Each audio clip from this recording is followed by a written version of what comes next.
Recording. Okay. Playing my music. So, you guys rested in this dungeon.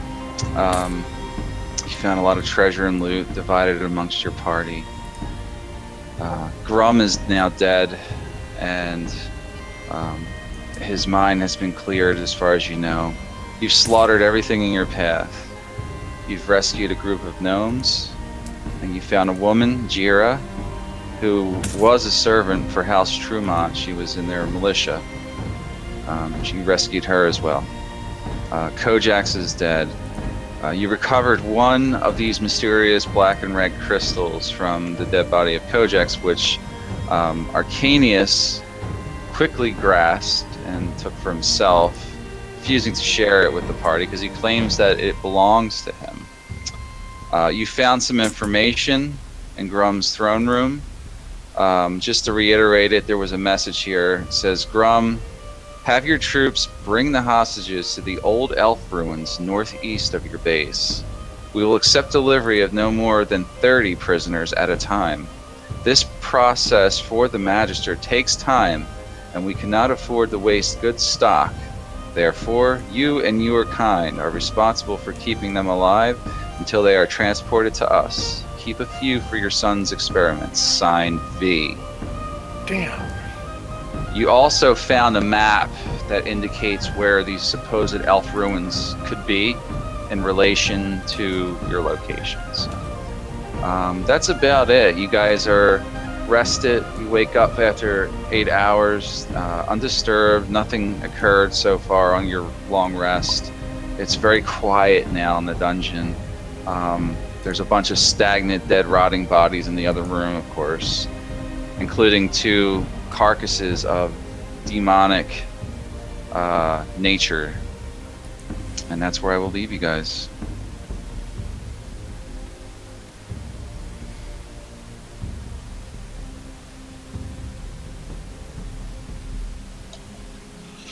Alright, not everyone jump in at once. Where's the Viscero cleanup crew when you really need them? Yeah. They're coming soon. Yeah. Did the demon they're a little late. Did the demon corpses actually stay, or do they fade out, or I don't know. dissolve, or anything? They may just do that. You don't know. You've been in the other room for a long time.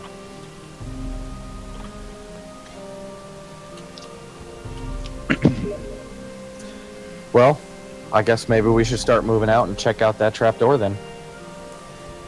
Agreed. Yes. Ferris, would you be so kind to disable the trap? Sure.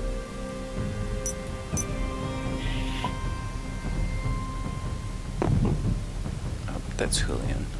I'll turn the trap off. That's a good idea. And yeah, and then we can proceed to the trapdoor. All right. Make your way over there. Before we leave, what about the gnomes? Well, they're following along with you Okay, guys. they're gonna follow.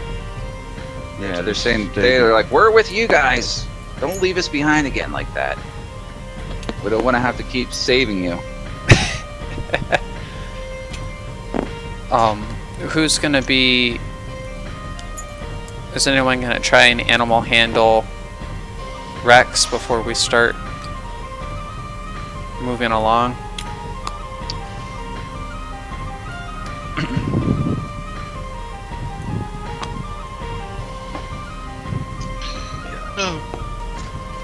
Who wants it? Who wants to do it? I'll do it if no one else does. I think Florence is a good candidate. Because then Rex will be with the group if I sneak ahead or stuff like that. Yeah, plus she's probably most proficient with him.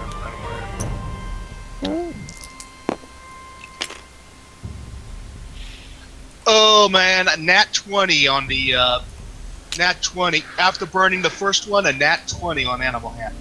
Yeah, he just runs right up to you and he like starts licking your face and everything. He loves you now. He's in love with you. You gave him some puppy treats and Yeah, definitely. You gave him some kind of like dog catnip thing or something, and he keeps coming back for it, like bacon treats or something. Bacon, bacon, bacon, bacon! It's bacon! What dog doesn't like bacon? I don't know. That's a good point. So, Mike, when I get to this point at the hallway, I'm going to send the spider down just in case something came out of the trapdoor. Where are you standing? Right in front of the trapdoor? No. Like down the hall from it? Or around the corner from it? I'm not looking right now. Oh, I'm in the main center room with the fountain, and I'm sending the spider down the hallway to scout and see if anything is alive or moving down there. He goes down there, you don't see anything. There's nothing moving, nothing happening at all. Okay, I'll have him check both hallways and the back rooms just to make sure. Okay. Yeah, he does that. He finds nothing. All dead bodies. Nothing looks like it's changed in 8 hours. Okay. Quick question. Do we remember if we turned the trap off? I don't It's recall. off. We never turned Yeah, it we back asked on. turned to it get on, through so- again. I thought Yeah. we had left it off, but I wanted to make sure. Okay, so I'll go through that area, but considering his previous experience, he's still going to avoid the floor tile where he got hit before. In case the shut-off mechanism doesn't work that well. He's a little paranoid about that now. Yeah. Yeah, I think so is Julian, and she's staying real close to him all the time. And everybody else kind of followed suit and was real careful about crossing there. Just set everyone down here because there's not a lot of room to move.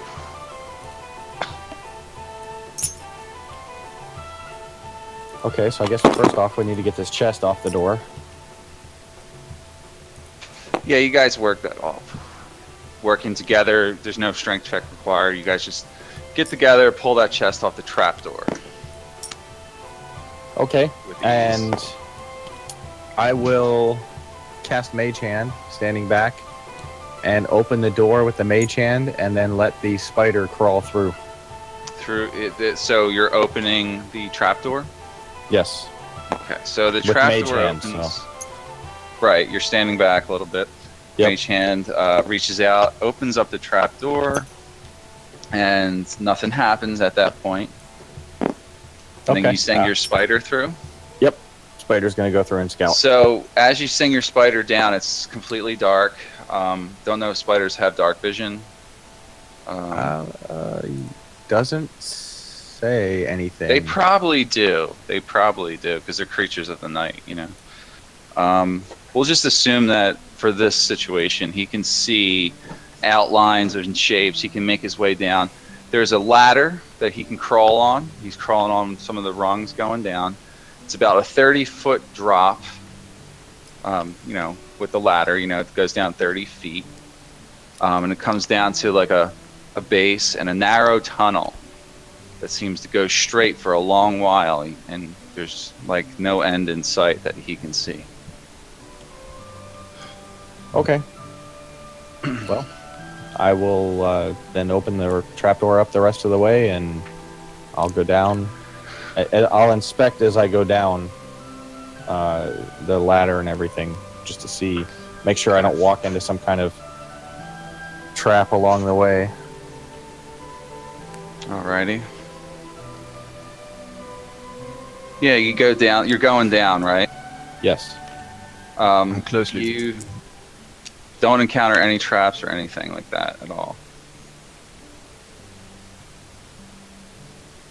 Everything looks safe. You get to the bottom, and you're like, wow, really dark. You know, even for my elven eyes, it's completely dark in here.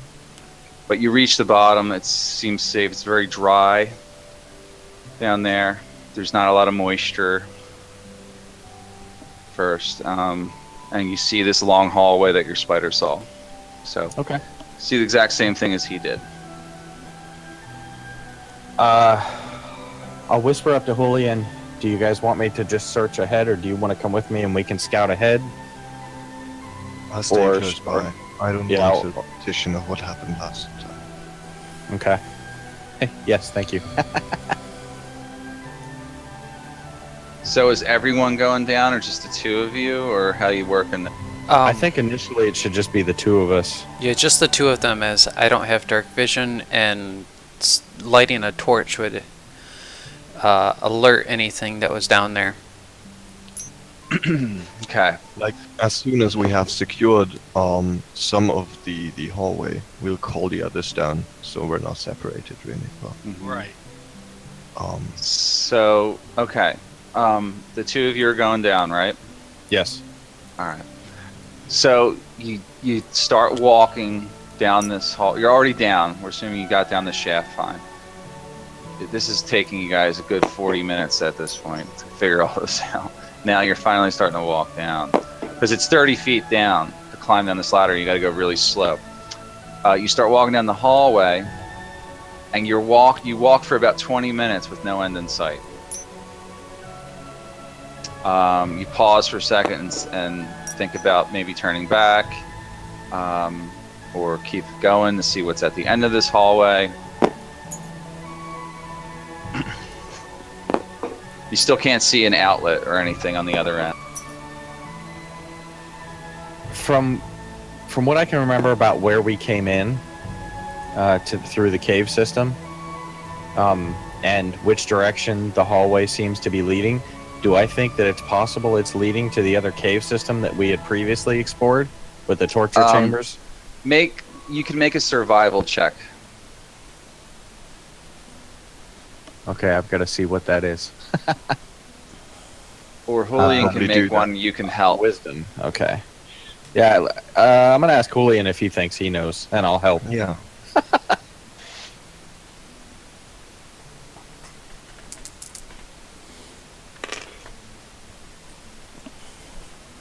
Okay, so that's 17 total. You're like, there's no way this goes that far, because it's not winding around or bending or twisting upwards or going up at all. It's like completely level. Like, you don't sense any ascension or descension. It's just a straight shot for a long while. It does definitely, your senses tell you it's going in the wrong direction too, for it to be connected to the other tunnel system. Okay. At this point. That doesn't mean somewhere later it doesn't route around, but like from where you're standing, you're like, I don't think so. You're pretty sure it doesn't lead back to the other shaft. Okay. Yeah, so I turn to Faerith in the dark and I whisper, well, if it does, we'll have to turn back some way. We're moving in the wrong direction. Well, should we keep going, or should we just close off the trapdoor like we did with the other one? Let's see what's down here. Okay. Actually, let me have a look around. Has this passage been used recently? Like, Yeah, it definitely looks like a used passage. It's been used from time to time. Okay. But not in the last day or so. It's not like there's no like sign. It's not of dusty evidence. and full of cobwebs Yeah, and stuff. It's not cobwebbed or nothing. You sense, because of your survival check, you do sense some air coming towards you now at this point. More Must than be an before. exit soon. Some kind of passing. There's the air coming through here. Okay. Someone's been here not too long ago.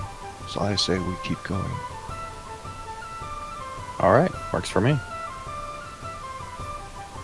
So you guys travel on Yes. further. Another 15 minutes or so, you come to the length of this tunnel. It starts to go down slightly, but not at a rapid pace. It's definitely more moist where you're at, and the air becomes more damp. You keep going. Another 10 minutes later, you emerge at a sheer rock face. Slight ledge, but like, basically it's like there's nothing there. Your daylight's shining right on you.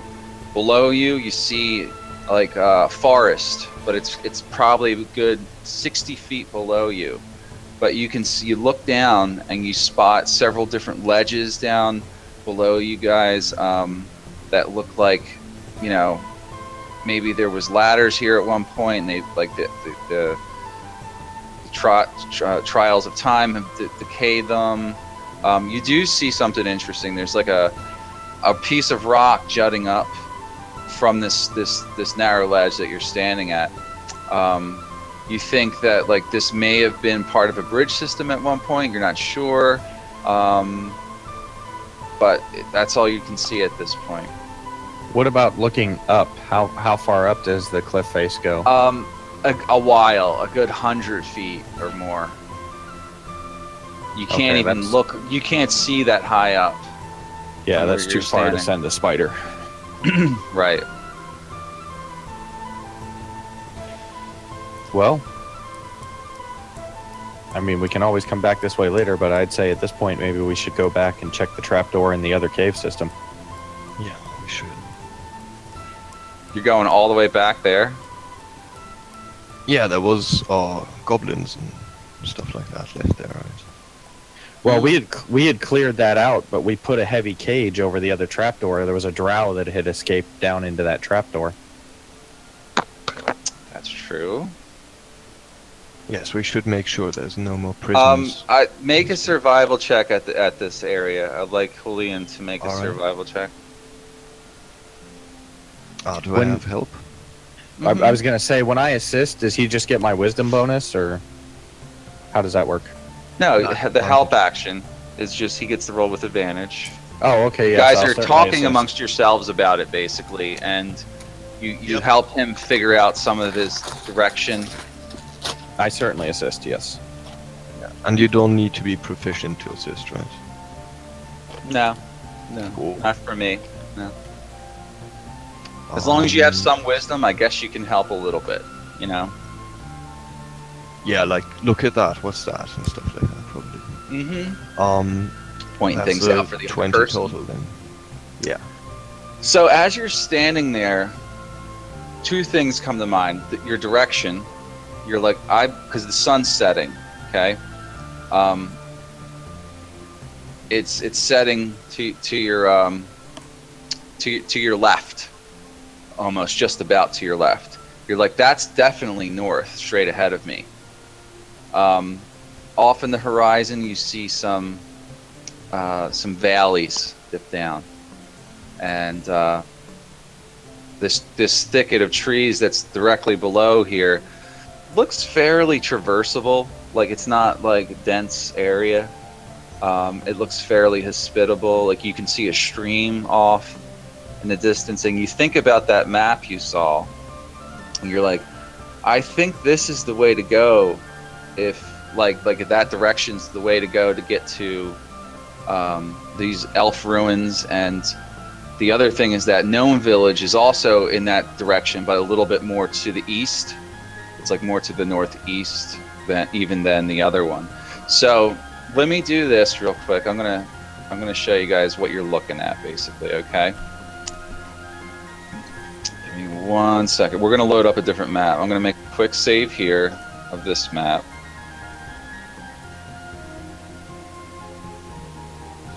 All right. I'm gonna just transition us to this other one.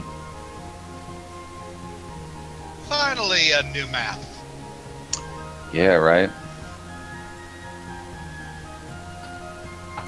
Hopefully, it doesn't crash my computer. I'll probably be doing this with a new computer next week. That's cool. Good to hear. The one that I'll be building. Right. All right. So Man, you need some meeples. what? You need some meeples to tell you where party is. I don't know what meeples are. Little tokens. Okay. Well, don't you see the writing? Yes, I do. Okay. We're here. So- Right. So everything here is what you guys have discovered. So there's the North Road, right? That dotted line indicates where you guys split off. The X marks basically where you discovered Gimbo, Rex, and that village in the swamp. That trail leading off in that direction, the big X is Grum's base. And that's what you can see from where you are. The valleys ahead and those rolling hills and stuff like that.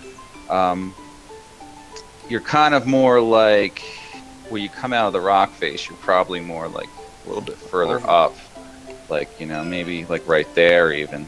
Okay. So this is where you enter Grum's base, and like traveling, you know, all that way through that tunnel shaft, you come out here by this area here.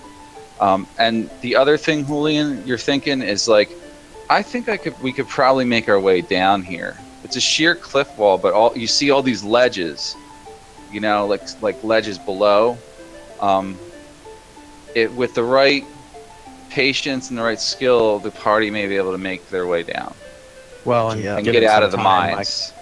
Given some time, I could memorize or prepare Featherfall and allow us to get down quicker, at least some of us. You also have grappling hook. 60-foot drop. Yeah. It's 60 feet to the base to where the ground's at, but the ledges are all spread out, like 10 feet maybe for one ledge, 15 feet for another one, that kind of thing.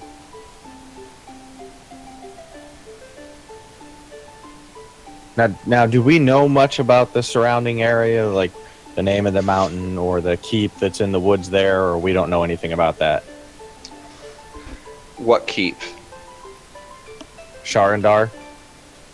Sharandar is, just pretend none of that shit's written on the map. Okay. So anything that I have in hand written on here is irrelevant to the story.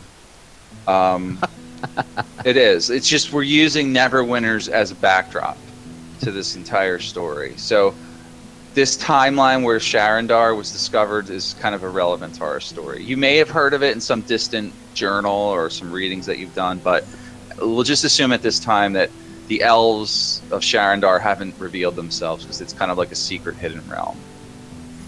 The DM doesn't want you going off course. Well, I'm just just have to get through the mountains to get there. it's not part of the same storyline or timeline where we're at, so.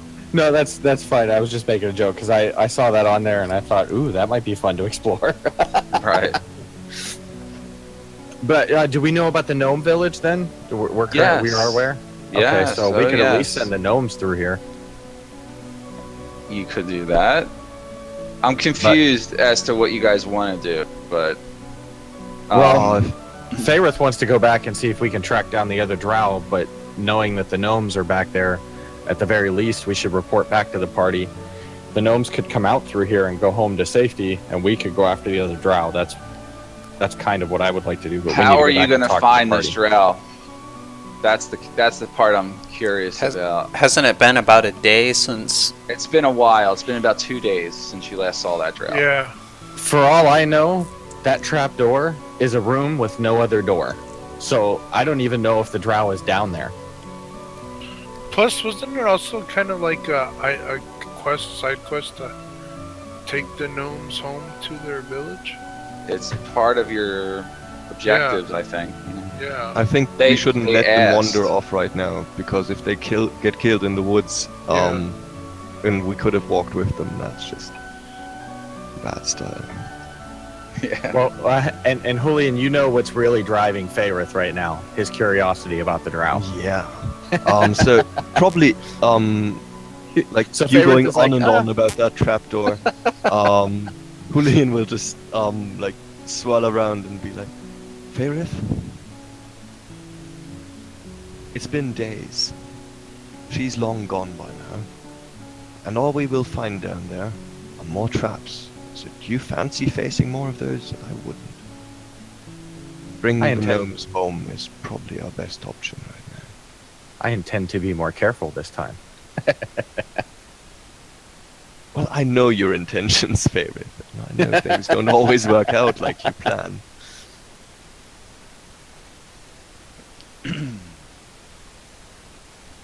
At this time, you guys are starting to run low on food supplies too. That's another thing you realize. It's part of your survival. Yeah, It's also trying to, in it's the trying to woods down replenish there, a little can bit. hunt. Is I can get us something to eat. I know we can all need it. Well, at the very least, we need to go back and talk to the party and let them know. Because they're back there waiting for us. And do that just in character. We won't change maps or anything. Okay, so we head back, come up out of the trapdoor, Mm-hmm. and I'll nod to Julian for him to give a report.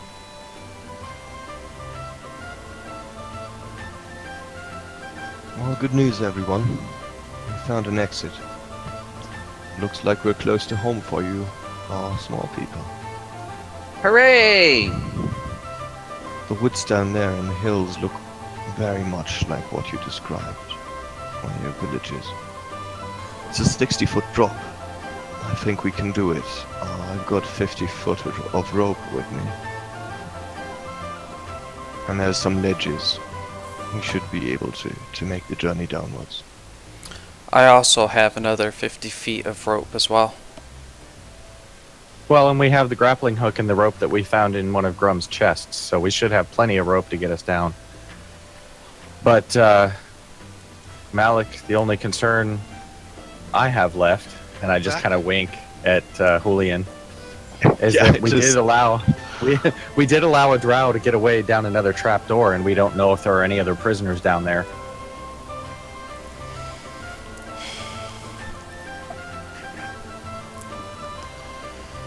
So the question is, do we accompany the gnomes home now and come back, or do we check it out while we're here before we leave?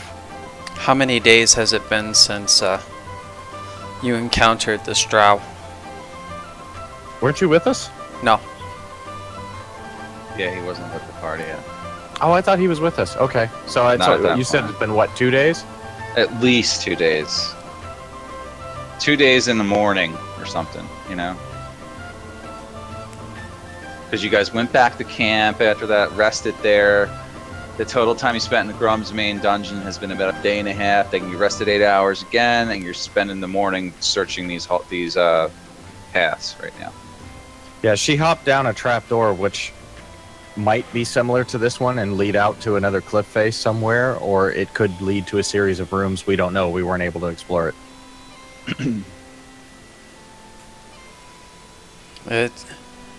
If it's been 2 days already, I highly doubt we will find her. And the little ones here, we should bring them to their home.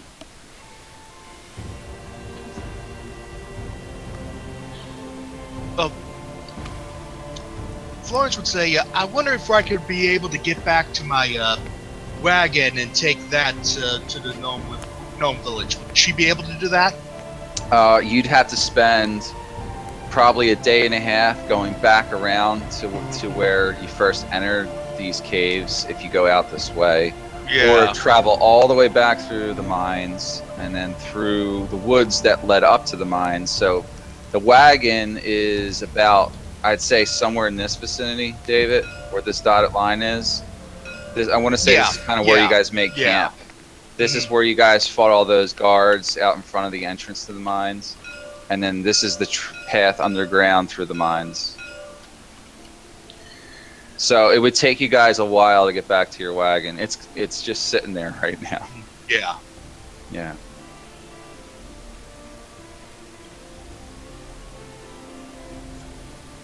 And she does not know how to teleport. Right. Well, maybe as soon as we have reached the gnome village, we can send someone back. Fair enough. Fair enough.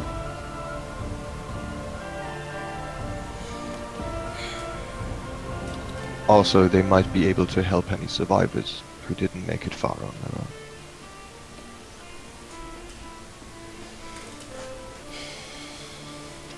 How heavy is that cart? It can be pulled by 2 horses. Well, 1 horse, actually. 2 horses, preferably.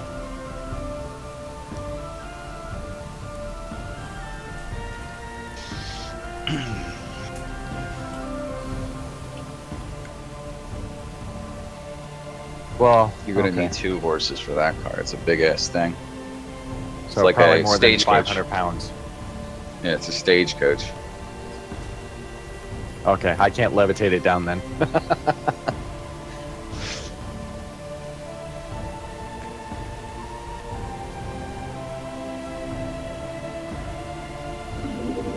So what are you guys doing?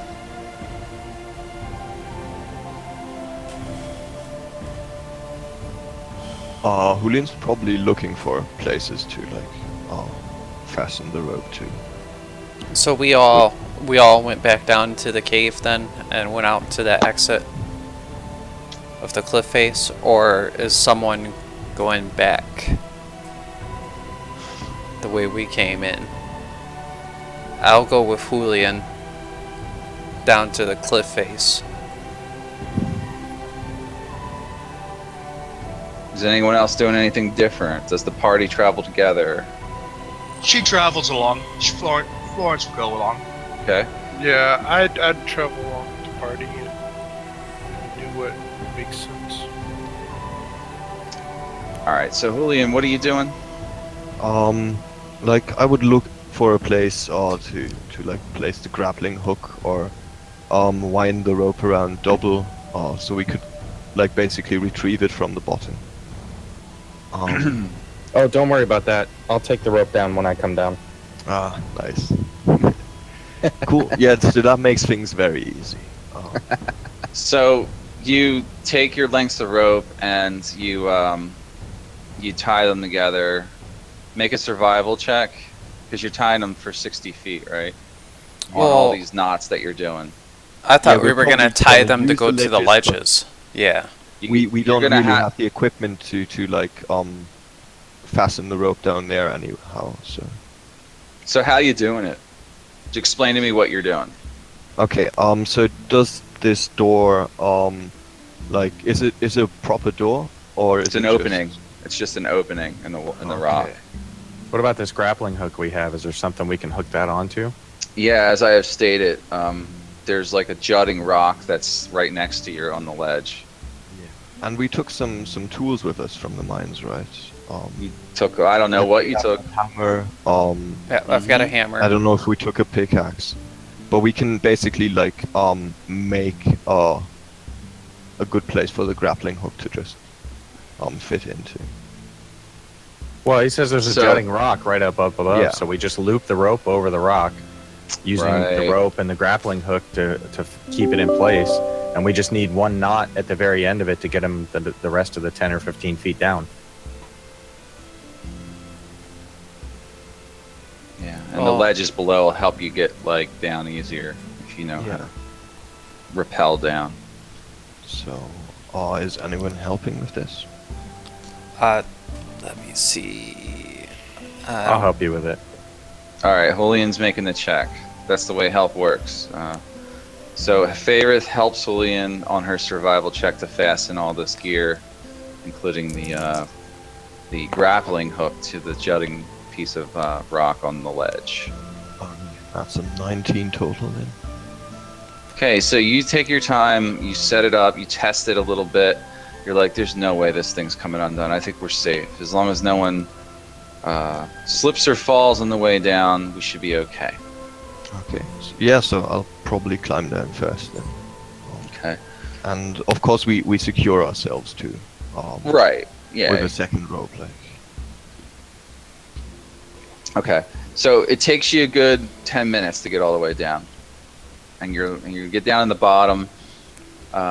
Looks pretty safe down there where you're at right now. You're looking back up at the group and you kind of whistle, you know, it echoes up the rock wall and give them the signal to say, okay, come down, it's safe. Alright, Malik will go next, and he uses his length of rope to tie the injured guard that was with him. Mm-hmm. So in case she slips, she's tied to him. And maybe one of the gnomes or two of the gnomes with him. I don't know. Okay. That way Make it's, a I've got really high make a athletics. survival check and a Survival? strength check. And Yeah, a I strength think you're check making separate. this more dangerous. by Yeah, taking just these the people. human with me. Well, let's make both checks anyway, Okay, survival. just to see what happens to you. Yeah. survival to determine if you can get your footing, and then strength to see if you can. Or we could just make a survival with a disadvantage if you prefer. Would athletics be more applicable to that? Let's go with athletics for you. Yeah, that's fine. You can make an athletics to see if you can hold her on, and then we're just an athletics check. We're Let's just do an athletics check. We're just tied together in case she slips or something because she has been. Roll an athletics check. All right. Does anybody got a die out that I can use? There we go. Let that land on. 15, 23. Okay, yeah, it's fairly simple. You get this chick tied on to you. The weight doesn't bother you at all. You slowly work your way down steadily without slipping once, and you make it down to the bottom. No problem. Because what I was thinking is like the rope tied around my waist, and then it goes down, tied around the next person's waist, kind of in case someone slips, the rest of us can grab on. I know Okay. exactly what you're trying to describe. Yeah. All right, so we got to the bottom, no problem. Right. Okay. Who's next? Let's see if anyone breaks their legs. I would say probably send down sorry. Arcanius and then Florence. Oh, okay. But yeah, I would say send down Arcanius first, just because I think we get everybody down who can protect the gnomes when the gnomes come down last. Mm-hmm.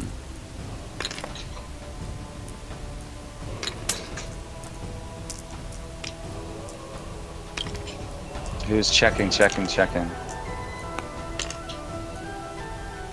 just getting some dice pulled out of my bag. All right.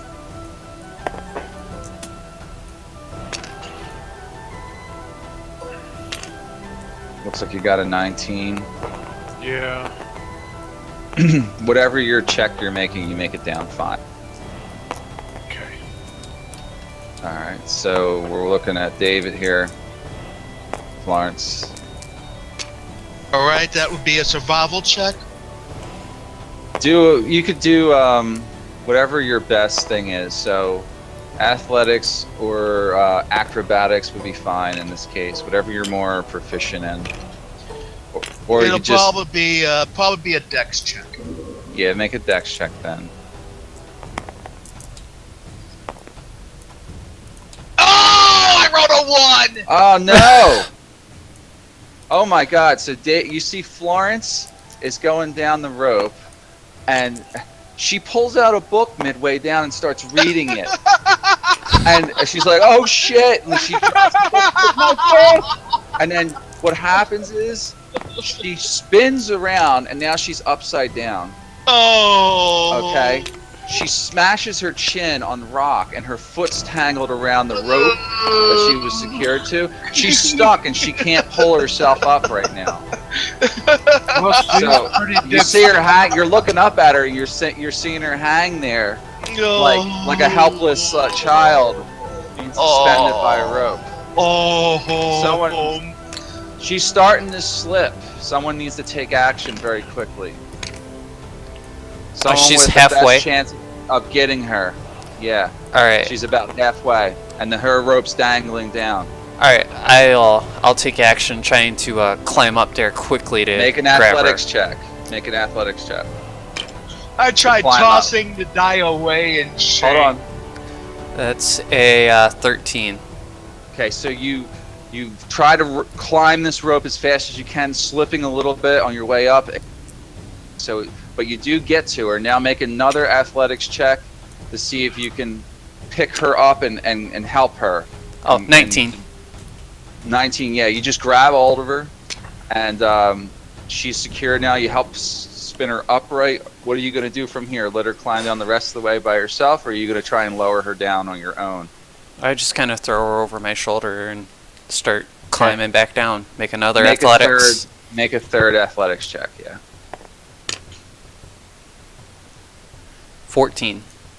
Okay, yeah, you make it down. Okay, it was a little hard, but you got her down safe.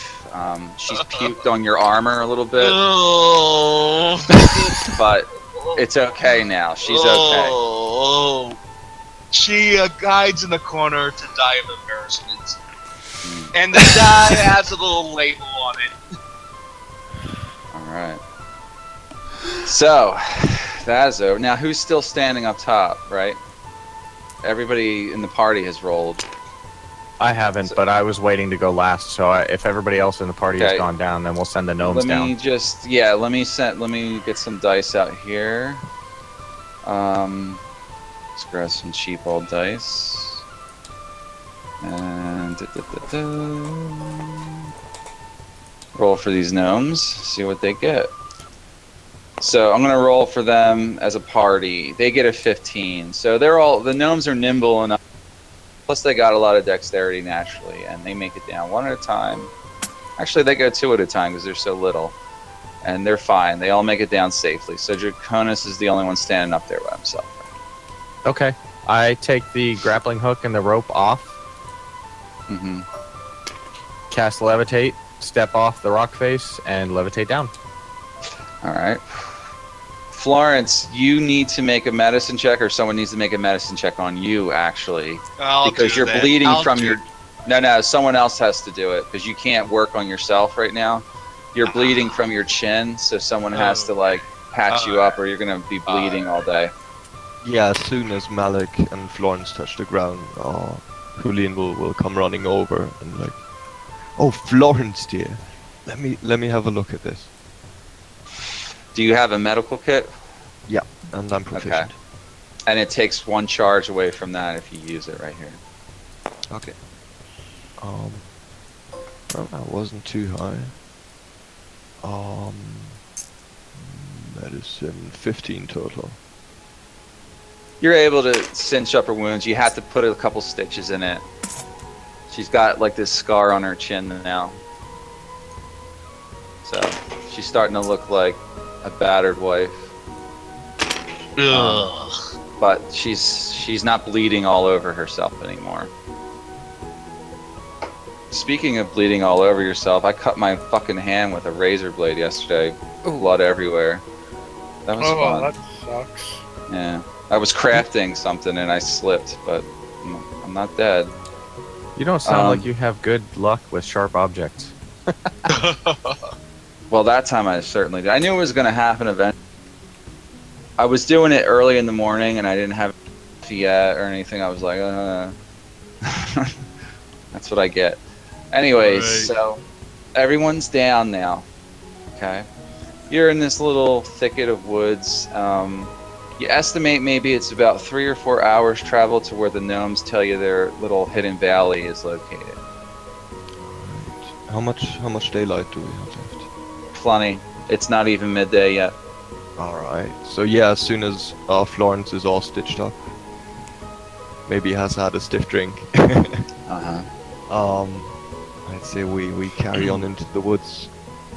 And Malik was cleaning his armor as Florence was getting taken care of.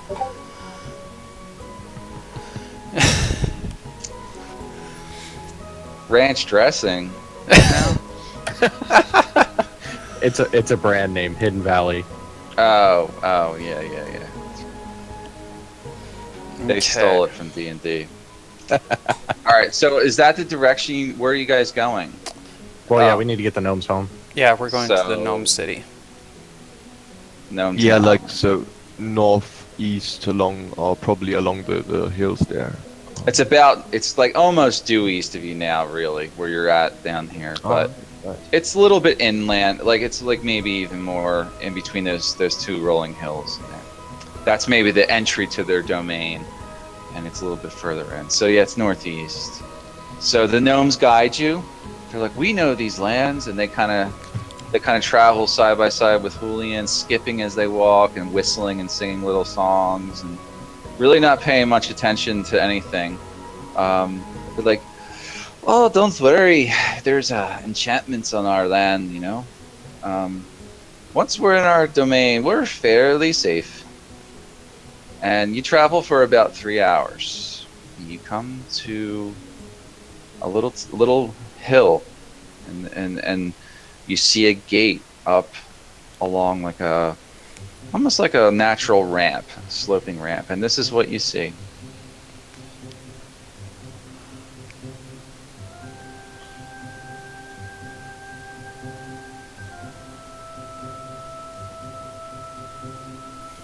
By the way, that music you picked is very fitting for right now. That's why I picked it, because we're doing gnomish shit.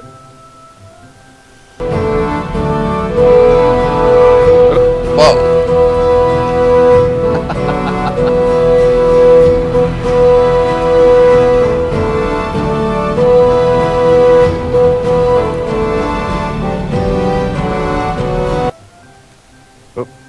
Thank I deleted goodness. it. So you got, this is what you see right here. Okay, so you put your tokens up by this ramp here. You guys got them.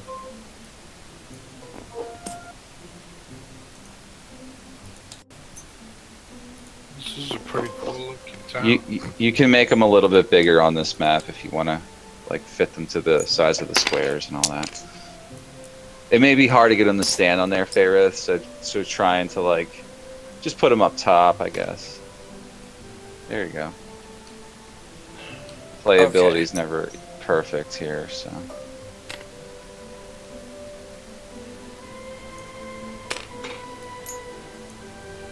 Well, you got So grid you all- lock on. Do I? Yep. I'm gonna shut that off.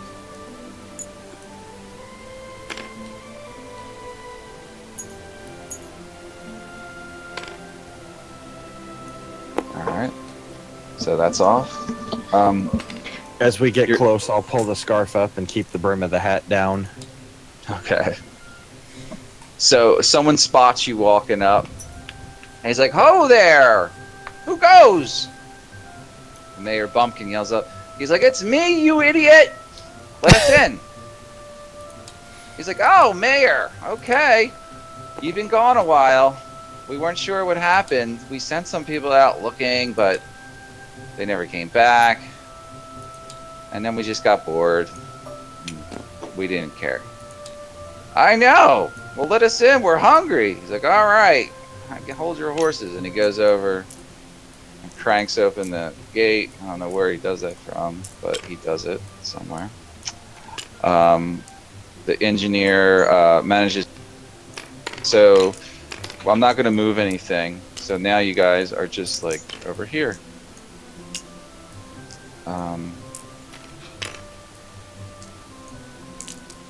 That's where you're entering the town. And Mayor Bumpkin and the other gnomes thank you again. And they say, "Thank you so much for saving us and bringing us home. You're welcome here as long as you wish. Come stop by the city hall when you get a chance. We're like right in the center of the town. Until then, farewell." Oh, this is the tavern, by the way, directly ahead if you're thirsty, which I'm sure you are after all that adventuring. And he walks off.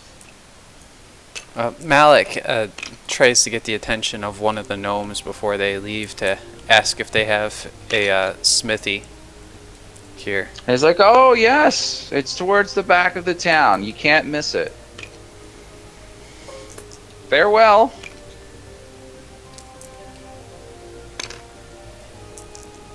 Okay.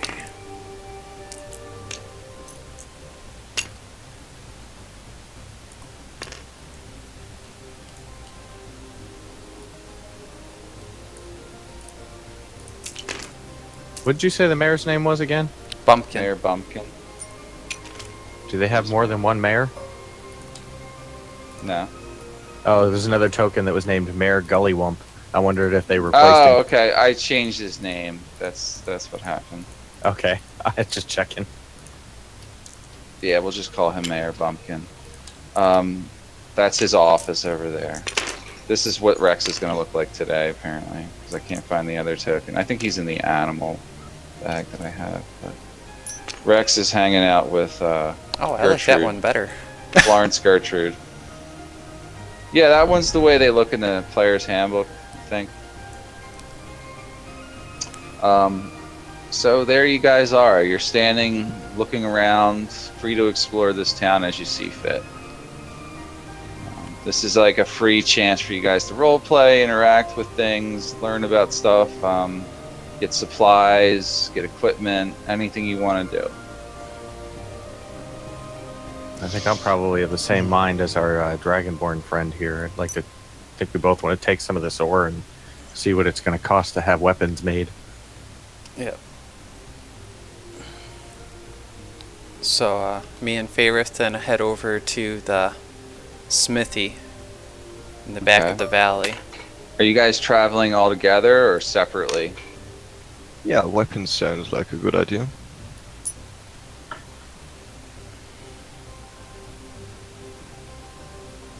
I dragged you over with me, Faerith. Yeah, no worries. Julian, this pink-haired gnome says, "Who are you?" And she sees you walking by. "You're so beautiful. I love your hair. How did you Oh, get it so thank you. blonde?" Old age, my little friend. Old age. Oh, you don't look old at all. Thank you. I like your She's hair like- too. What's your name? She's like, "I'm Esmeralda." I just made that up. Nice to meet you, Esmeralda. I'm Julian. Good to meet you. You look like an adventurer to me. What brings you to our little hidden valley? Well, we met some of you under rather not so nice circumstances. Let's leave it at that for now. I see. And well, they led us here. We're quite thankful for the break, really.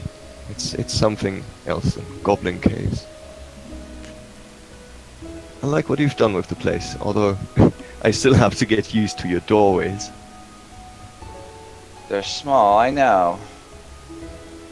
I can't open them. I can't make them any bigger. They won't let me. I've asked to do this many times because it would totally increase trade with other like neighboring allies and stuff, but like this is totally like not my fault, okay? So thank Mayor Bumpkin for that one. Well, it's not a problem. It makes the whole place actually kind of cozy. I like it. It would make life Totally. easier if I wasn't bumping my head every Totally. second. But I totally understand. so you're a mason? I'm more of an engineer. My Oh. uncle trained me how to fix things, and that's kind of what I do. I'm smart, you know. Totally smart. Well, you look like a smart little person, Esmeralda. I know. You don't get to be 22 in gnome years for nothing. Normally, most gnomes get stepped on by then. Only the smart ones survive.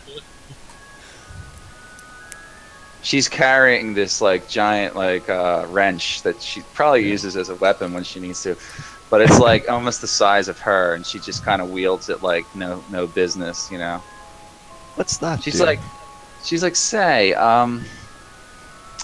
you wouldn't happen to know a gnome, this little runty little guy named Enoki? He said he was going to like Neverwinter and stuff like that. He Yeah. owes me a lot of money. If you Well- see that little bastard, you step on him for me, okay? I have seen him, and he What? ran at the first sign of trouble. Yeah. How much does he owe you? Well, you know, it's quite a bit actually. You know, he promised all this stuff that he would bring in to the town, and you know, we gave him an advance. You see, he said he would bring back all these supplies that we needed to fix the mill, and he never showed up. That's what happened. He's a total liar. I hate him. Well, he is kind of strange. I will give you that. Well, it might not be much, but maybe this will help pay some of his debts. He helped us after all. Well, And I I pull appreciate out that. the turquoise we found in the caves. The what? Turquoise gems. Yeah. Turquoise. Okay. Oh, a gem. She looks at you like, that's pretty. Well, it's not much, but it's pretty, and maybe it helps lift his burden a bit. He was hard You know- to bear, but fought with us. I don't really want to sound like I'm not appreciating you, like totally not, okay? I'm just, what could really help is if we had the supplies and I know where to get them. If you're willing to, help a girl out, that is. Totally. Well, if you're willing to help a girl out, I think we can surely work something out. Okay. Well. And she kind of looks up for a minute. I'll be right back, she says.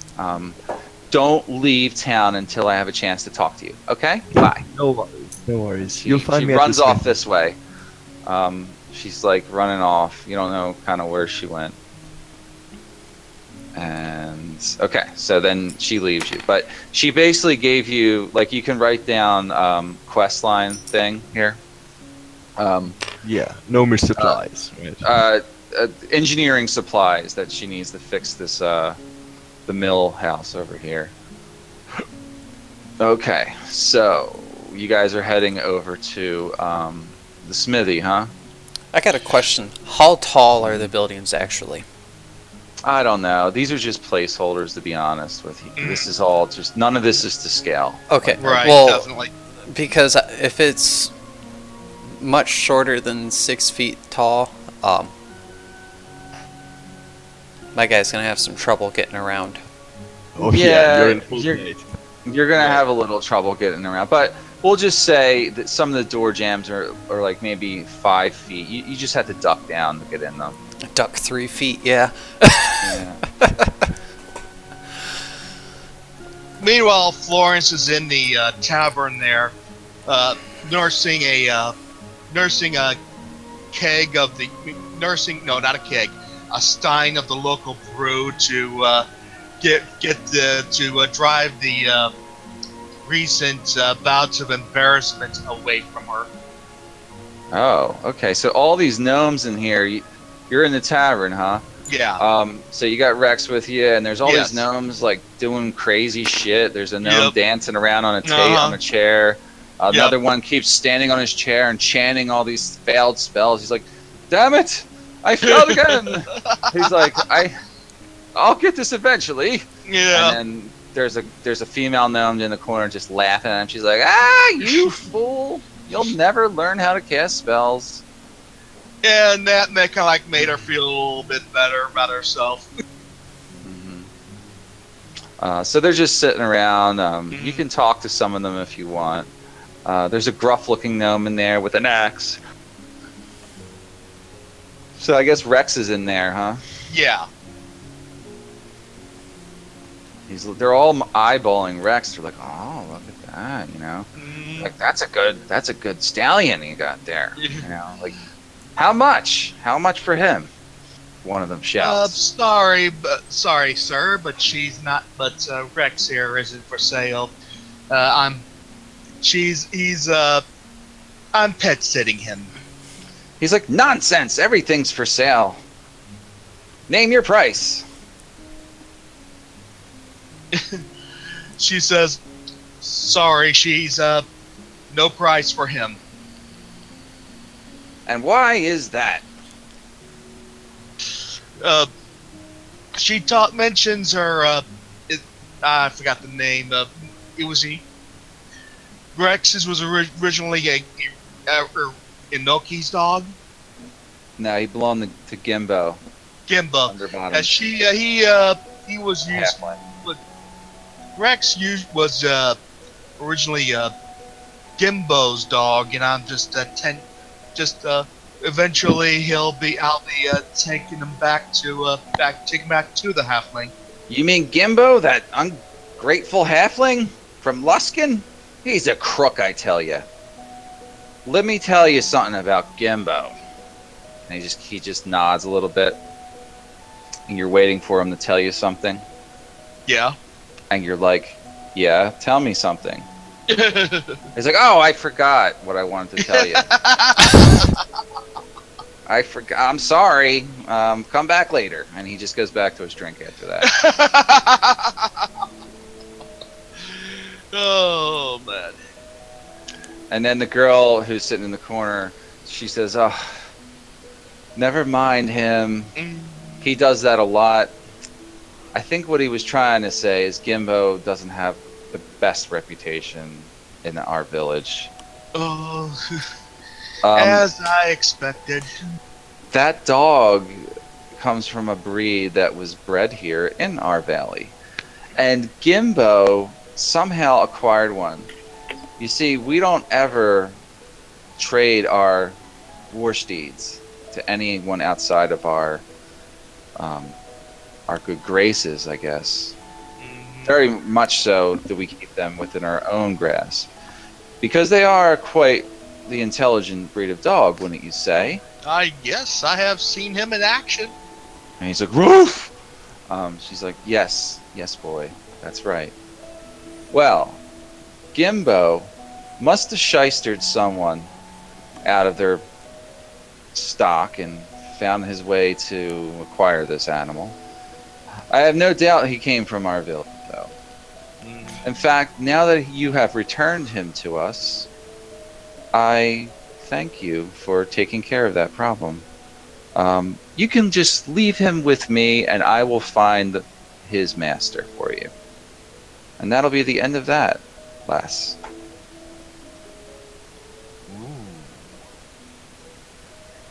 Big decision. Make an insight check. All right, sure thing. Oh.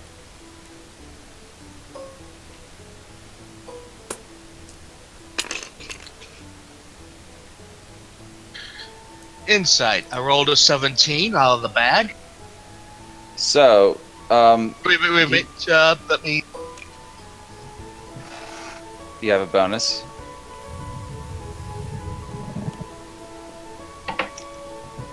As a matter of fact, I did. 17 plus 6 is 23. You're definitely sure she's not telling you the truth about who this dog belongs to or any of that shit. She's like, Florence would then say, I think I'll let the dog decide whenever or not she wants to. okay, he barks at her and he looks at you and he gives you kisses on the face and shit like that, licks your wound and all. She's like, oh really? You're gonna let him decide? Fine. You won't get any help from me, that's for sure. Whatever you're doing here. And she kind of turns away from you and goes back to her drinking, and that's it. And if you're there for like, how long you staying in the bar? Probably for another 2 or 3 minutes before walking out and joining the others. After a minute or so, she leaves. You lose track of her. And then after that, Florence will leave and then join with the other. Okay. All right. You're back with everybody else? Yeah. So what are you guys doing at the forge area? Who's talking to who? Well, Malik, I think you should probably take the lead, but I do have one question for you. Should we enlighten them as to the book about the Trumont steel? If you're gonna have any weapons forged from it, I would make a reference to the book and make sure there's nothing in the forging process that needs to be done. If there is, then I would inform them of that from the book. Maybe we can use the access to the book as part of a negotiating tactic for a reduced fee. They would be able to learn something new, make better weapons themselves. I think you should do the talking then if you don't want to negotiate that. Anyways. Favors just pulls his scarf down slightly, cocks his head to the side, and he says, really? I look over at him and I was like, you think I'll be any better? 8-foot tall, draconic looking monstrosity with a helmet that when you look into it, people get scared. Trust me, your kind doesn't have the reputation mine does. Alright. So, I guess I start approaching this gnome that's outside. Good afternoon, sir.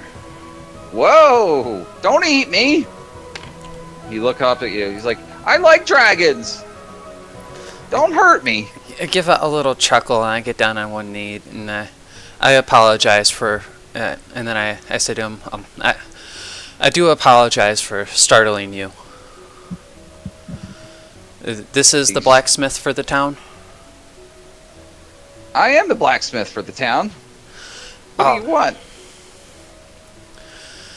Well, we're looking to have some weapons and equipment made. I was hoping you could aid in this. Oh. I do make weapons from time to time. It's been a little while, but haven't had much good ore to work with lately. Just the junk we find in the hills here. Mostly I just make horseshoes and, you know, door handles and things like that, but I haven't made a good weapon in a long time. Used to be quite skilled at it, you know. Do you have any experience with armor? I've made a few pieces here and there and repaired some. Never really been into that, though. Gnomes aren't really fond of armor. Not the metal kind, anyway. That is, unless I, you know, ever master the ancient gnomish techniques of mecha suits, but those arts have been long forgotten to our people. Well, Malik reaches into his bag and pulls out one of these Trumont steel ingots and shows it to him. And says, What you got there? And he looks at it and he's like, wow. I know this. This is Trumont steel, isn't it? It is indeed. I thought so. This is the good stuff. How much you want for it? Well, we were looking to have some of it made into weapons. Oh. I see. But, well, no. but we do have a book on working with the Trumont steel. Do you now? We do. Let me see that. He kind of thumbs through it. He's like, oh, interesting. Yeah, that And makes sense. Yeah, heat it that way. I don't know if I can get it that hot. But...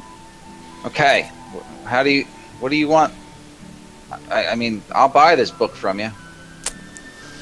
And I turned back to Fairith and I said, do we want to part ways with the book, or should we find somewhere to get a copy made? I would say probably having a copy would be a good idea, but we could certainly offer the book as part of the transaction, certainly. But, you know, after we have a copy made. Looking back at the gnome, I said, I'd be happy to sell you the book after we have a copy for ourselves made, but I put the book back in the pack and well, what do you want me to make? Tell me what it is you need, and maybe I can get working on it for you. Yeah. Fairith? What are you looking for to have made? A short sword. A short sword? And, let's see. And I have some ore that he can use for that. I picked up some way back when. How much ore in total would you say you guys have? Let's see, I have, I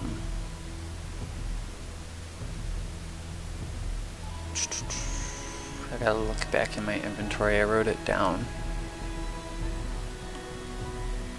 I think I have one, but I'll be happy with a dagger and can give the rest of it to Malik. I think Malik had 2 ingots. 3 ingots. Okay. He's like, yeah, I could definitely make you something with all this. what kind of weapons you looking to get? And let me see. I was thinking some throwing axes. Ah, okay. Probably make you 10 of them or so. It's like enough.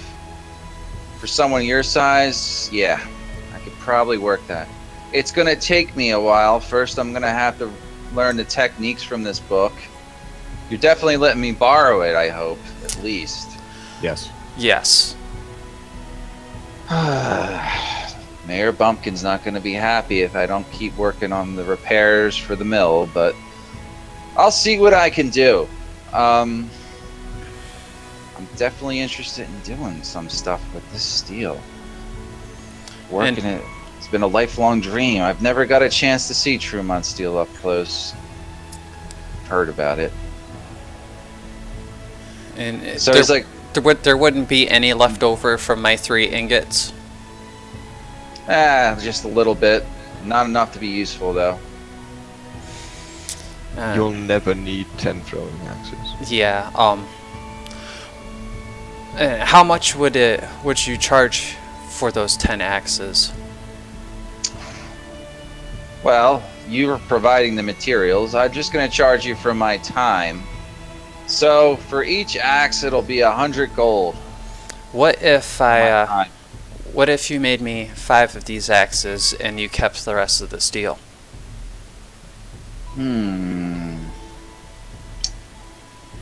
We could do something like that, yeah. Definitely use this steel for other things I've been thinking about. I'll tell you what. 5 axes, the steel, and I get to keep the book. After we make a copy. But I'm gonna need it during that time. How long do you expect me to wait? You can borrow the book while you are working, but when we come to pick up what we need, I will let you hold on to my throwing axes until we get a copy of the book made, and then. All right. But you don't get the axes until I get the book. That's the deal. Deal. And All the right. short sword? And well, Oh, well, I'll need more steel for that. No, Yeah. I have a couple of ingots for that, so that's... Okay, how many are you giving them? I just have 2, which I figure should be sufficient for, or more than sufficient for a short sword. If I can make so many hand axes. He can make it with 2. He's like, all right, but I get to keep what's left over of that as well. Absolutely. All right, so he takes he stacks them all up. What else? Oh, Looks like yeah, we have I'll some take a things to dagger. sell. Oh, sorry. Julian. Yeah. A dagger would be enough. And do you think you would be able to do something to my armor here? Make it a little bit more sturdy. Maybe work in some true steel.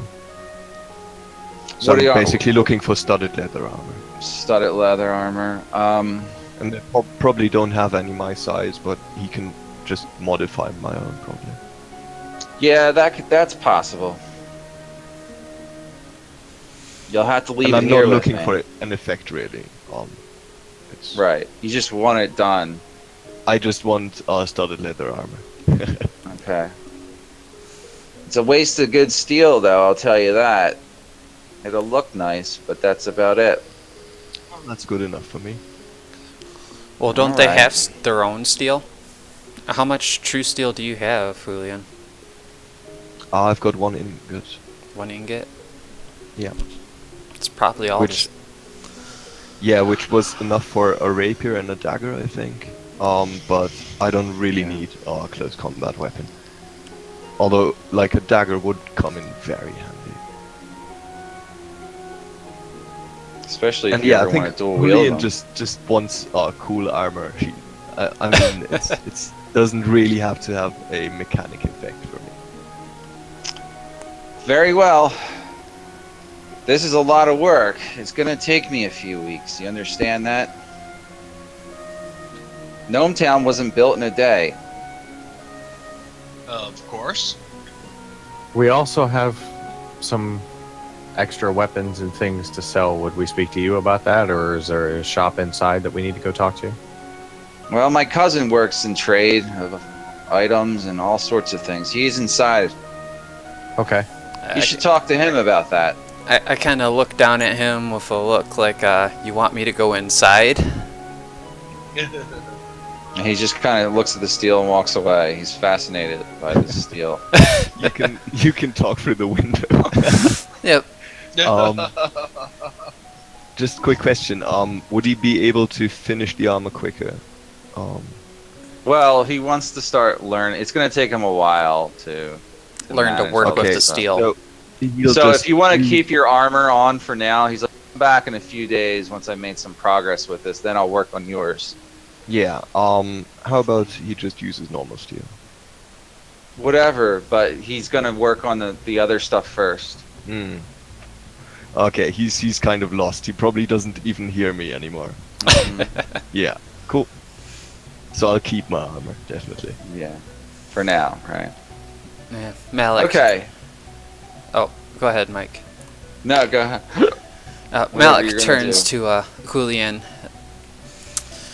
Could you head in there to start the bartering process? I don't know if I could make it in that building. Well, I'm not known for a silver tongue, but yeah. You- I can- You'll be able to stand up Got it, inside there, scraping the ceiling a little bit, but you'll Okay. be all right. It's like You know, you Gandalf guys- going into Bilbo's house. Yeah, but Gandalf is not wearing full plate. Oh, I'm Yeah. wearing Guys. scale mail. You guys should have thought about making some armor for Rex. Does anyone Yeah, have that's what. extra That's steel? what. Well, it may not be made out of Trumont steel, but we could order something.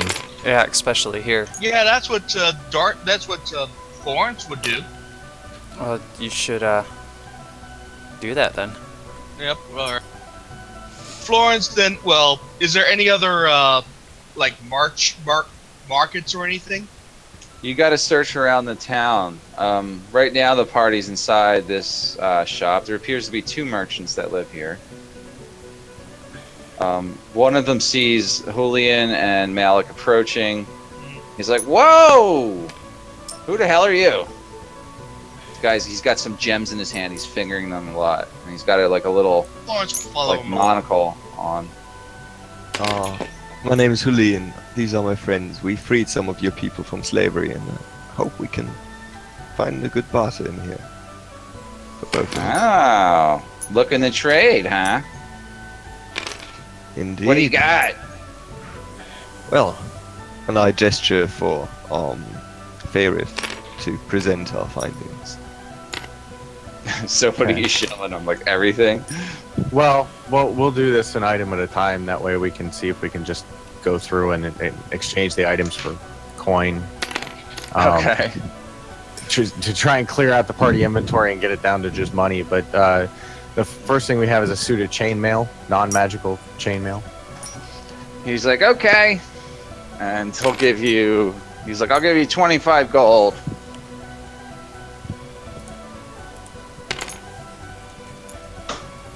I You looked go at for it. Julian to see if he's good with that.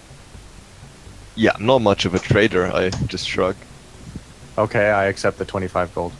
Okay, so yeah, you got 25 gold for that chain armor that you found. Let's see here.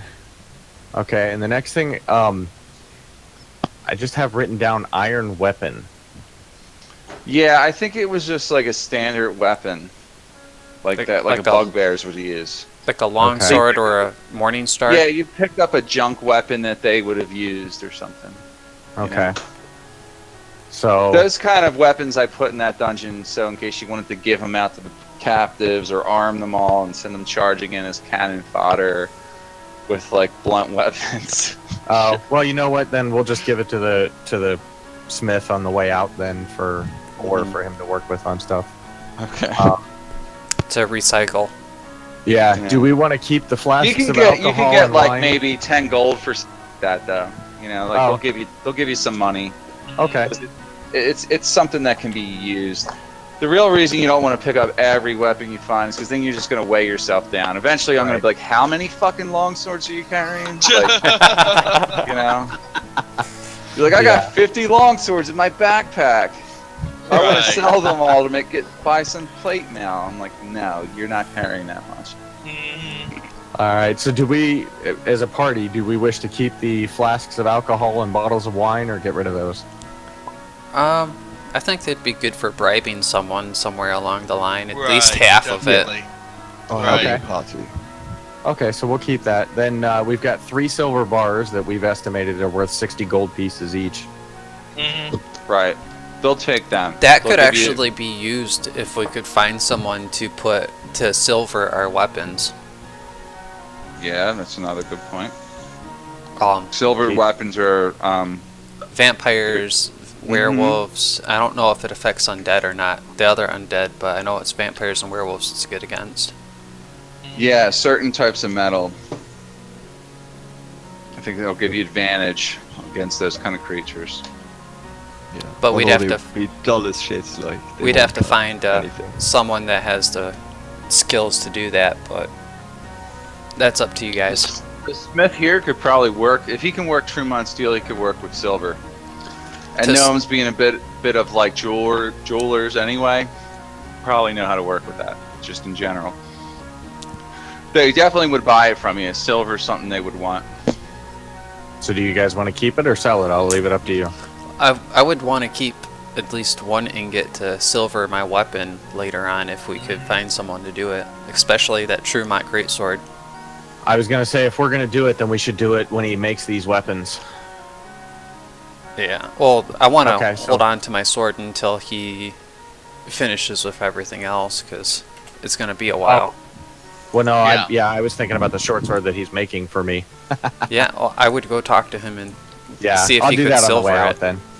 Yeah, so then the next thing is just a short bow. Just a plain old short bow. He's like, this Yeah. is junk. I'll give you gold for it. Okay, I'll take it. Let's see. We have a wheel of cheese and a gallon of ale. That's just food that you can use, you know. Yeah.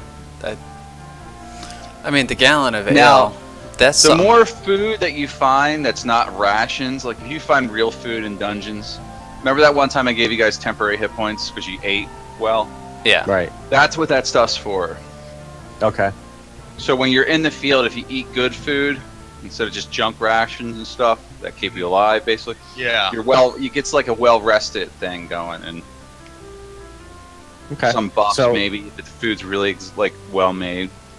We're down to gems then. We've got 8 gems.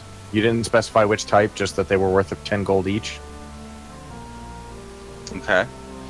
Yeah, they'll give you 9 gold for each of them. Okay. Being a little stingy with it. Well, they got to resell them, so I understand that. And cut them. Let's see, that was 8 of those. Okay, we have 2 citrine gems. Doesn't list a value. Yeah, they'll give you like 10 gold for each.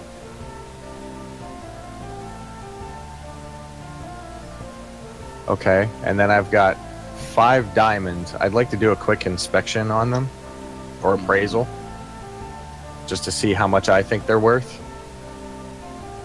Well, you already would know. Oh, okay. What else is written down about them? It just says 5 diamonds. There's nothing else other than that. They're worth like 150 gold apiece. Okay. I don't, And what are they willing to give us for that? About 120. Okay. Can they be used in any type of spellcraft? I don't know. These guys wouldn't know. Yeah. They're basically merchants. Okay. Then I have 12 sapphires. Did you sell the diamonds? Yes.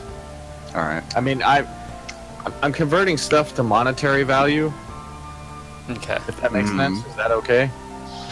It's whatever you want to do. Unless if you find a better use for certain types of gems, it's better to keep them.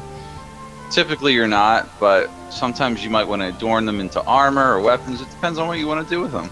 Like, are we doing wait for coins? Because then we should hold on to our gems. Yeah. I really should do wait for coins, but because basically you're carrying a bank around at this point. More or less, yeah. We've got. Right. Yeah.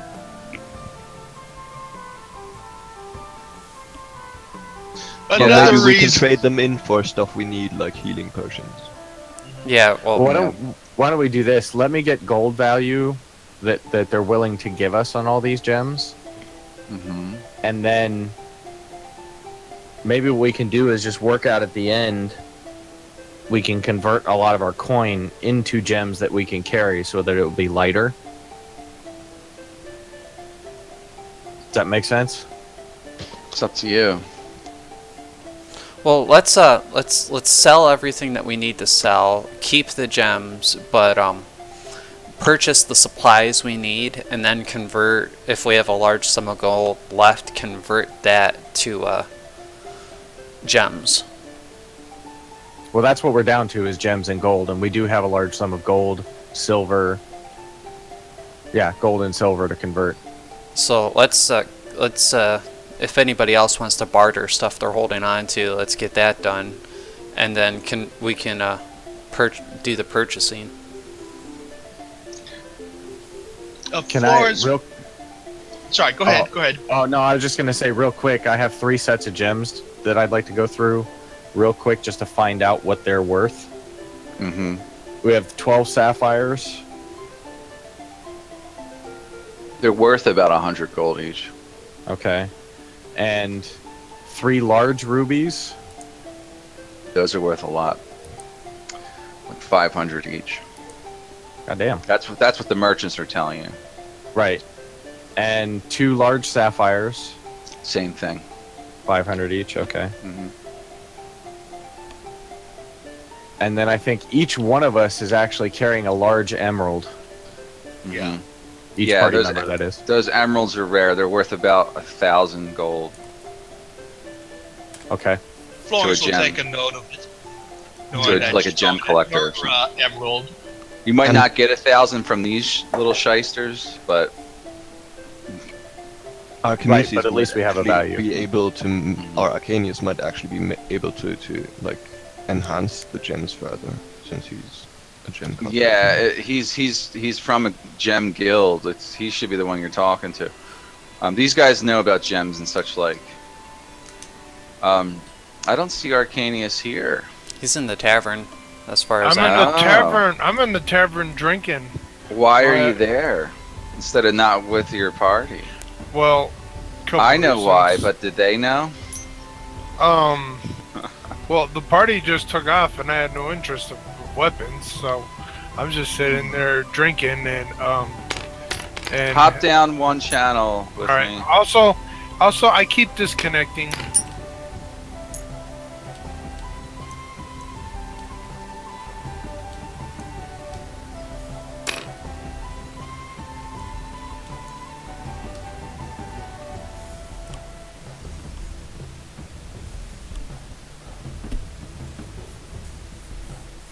And Malik, just so you know, I also have 2 pounds of silver written here. I guess, I don't know if we found some silver ore or what it was. I think it was silver ore. Okay, I'll make a note of that it's ore. Yeah, So we 2 should get pounds rid of that. silver. Well, we've got the 2 pounds of silver ore and the 3 silver bars, so. I'm back. Yeah, if it's the Okay. ore, it still has stone in it, so it's just weighing a shit ton more than shit. Okay, well, I would get rid of the ore because it's still got to be refined. okay, sure. But- Maybe Mike, we you can said give it to the smith to like make our weapons pretty or something. Well, if That might he's be used to silver the weapons. yeah, Yeah, I don't know about rules, but it would be a really bad idea to put silver on the edge of a cutting weapon, because it'll strike once and then it'll not be sharp Well, anymore. silvered weapons on the rules, it's like an alchemical binding, where it binds the silver to the weapon, and it's got to be someone who knows how to do that, and it makes the weapon silvered. So it's good Yeah. against undead. It's good against undead, and also it's I think kinda demons. a little magical and stuff like that. Demons, I forget if Fae's included in that or not, certain Fae. Yeah, were creatures and stuff like that. Basically, I'm saying it's better to have a silvered sidearm, like a dagger or a short sword, which you use in special situations, but not for normal combat, especially against armored opponents. Yeah. That's It's a that's soft nothing metal. in the rules, really. I think. Yeah. So what are you guys doing? Selling anything else to these guys? I think we're getting to the buying stage now. Well, we do have one of the things we just discussed is we have 2 pounds of silver ore that we've estimated worth of 30 gold. What do they give us for that? They'll give you about 20 gold chunks of ore. How many chunks? Or 2 pounds worth. yeah, so Out of character, Like someone should 80 at gold. least get a couple quivers of silver-tipped arrows. Well, we already have 2 silver hunting knives. But from what what I'm reading about silvered weapons is, a single silvered weapon or 10 pieces of silvered ammunition is about 100 gold. The cost represents only the price of the silver, not only the price of the silver, but the time and expertise needed to add silver to the weapons without making them less effective. So the silver is mixed in with whatever metal. It's like an alloy. treat it. It's an alloy at that point. Yeah. Yeah, this smith may be able to do that kind of stuff for you. But you're already having them work with true steel. You Yeah, know? I don't know if making the true steel an alloy would remove the keen effect. It probably will. Okay, so that's not something we want to do with these true steel weapons. That would be something if we had him make us a regular sidearm that we'd want. Yeah, like what possibly could be done is just do inlays on the back of the blade, like when the cutting edge is not. Well, that's So if getting it gets really the into enemy detail. body, it has the negative effect, but it doesn't have the blunting effect on the edge. Stuff like that. Yeah, he could do some scroll work with a little. It wouldn't take much to. Maybe 1 chunk of that silver ore.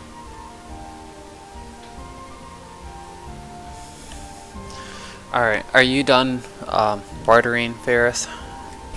Yeah, the only thing we need to do now for party stuff is just get the large chunks of gold and silver coins transferred to gems. And we definitely need the healing potions. Yeah. And and some armor barding for Rex. You might be able to find someone who works with leather.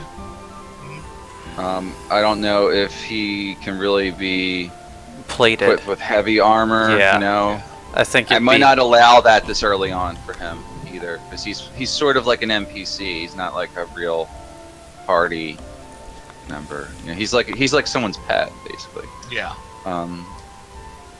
She They're- asked if there. hmm Then Florence would then say, "Do you know of anyone who does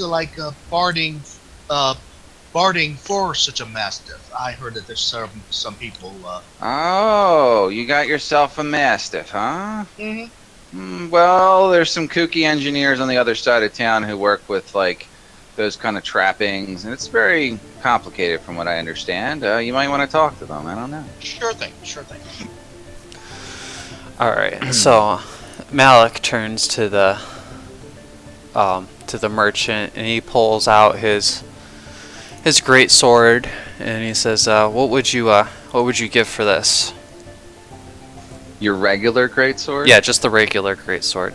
It's good steel. What land does this hail from? I've never seen a blade constructed like this. He's asking where you got it. Like, you know, what region of the world, you know? It's far from the east of here. What country? I've been east before. Far past the, out by the Sea of Fallen Stars. Ah. Have you traveled that far? Sense. Once in my life, yes, I've traveled out there. But it's been a long time. But I definitely now recognize some of the curvature of this and the intricacy as something coming from the Far East. Karatoa, maybe. Well, I'll give you 200 gold for this fine weapon. Wow. This is your normal sword, right? Yeah, just the one you regular. came here with. Yeah. Yeah. It's kind of exotic out here, so he's willing to give you a little bit more for it. He knows he could find a buyer. That is a deal. And he pulls out this jagged, mean-looking greatsword. He starts laughing at that. He's like, "It looks like this was made by goblins. It's junk. We could probably make horseshoes out of this." That is fine with me. I just want it off my hands. How much do you want for it? 5 gold. Deal. He gives you 5 gold. Alright, so I'm up to 205 from that. Alright. And get rid of the greatsword. I think, yeah, that's all I've got that I want to get rid of. Does anybody else want to do selling? I forgot. I still have my regular longsword. I'd like to offload that since I have this Trumont one. He'll give you like 10 gold. Okay. Yeah, for that thing. Mike, I can't seem to stay connected at all to tabletop. I don't know what's going on with you there, bud. I don't have a clue, dude. Maybe Curtis is fucking with the internet again like a jackass. Just do what you can tonight, you know. I just play without being in the game. Alright, we'll move you around as we need to. Are you still in the bar? Oh yeah, I'm in the bar drinking. Keeping to myself, keeping my eye on these 2 little shit gnomes. Okay. So Is Rex outside by himself? I guess, yeah. He what else? likes hanging around with, just playing waiting by the door for Florence. What else Okay. you guys doing here in the town? Fayrith, you were trying to get all the gold exchanged for gems? Well, I thought I'd let everybody sell whatever they needed to sell before I started doing all that. Well, let's just say this. Like, you get into that conversation with him. He's like, look, I deal mostly in gems, but I am kind of low on stock. And you did sell him some gems already, right? Well, we talked about it, but then we decided to hold on to the gems instead, since they'll be easier to carry than the gold. Yeah, so he's kind of like not willing to really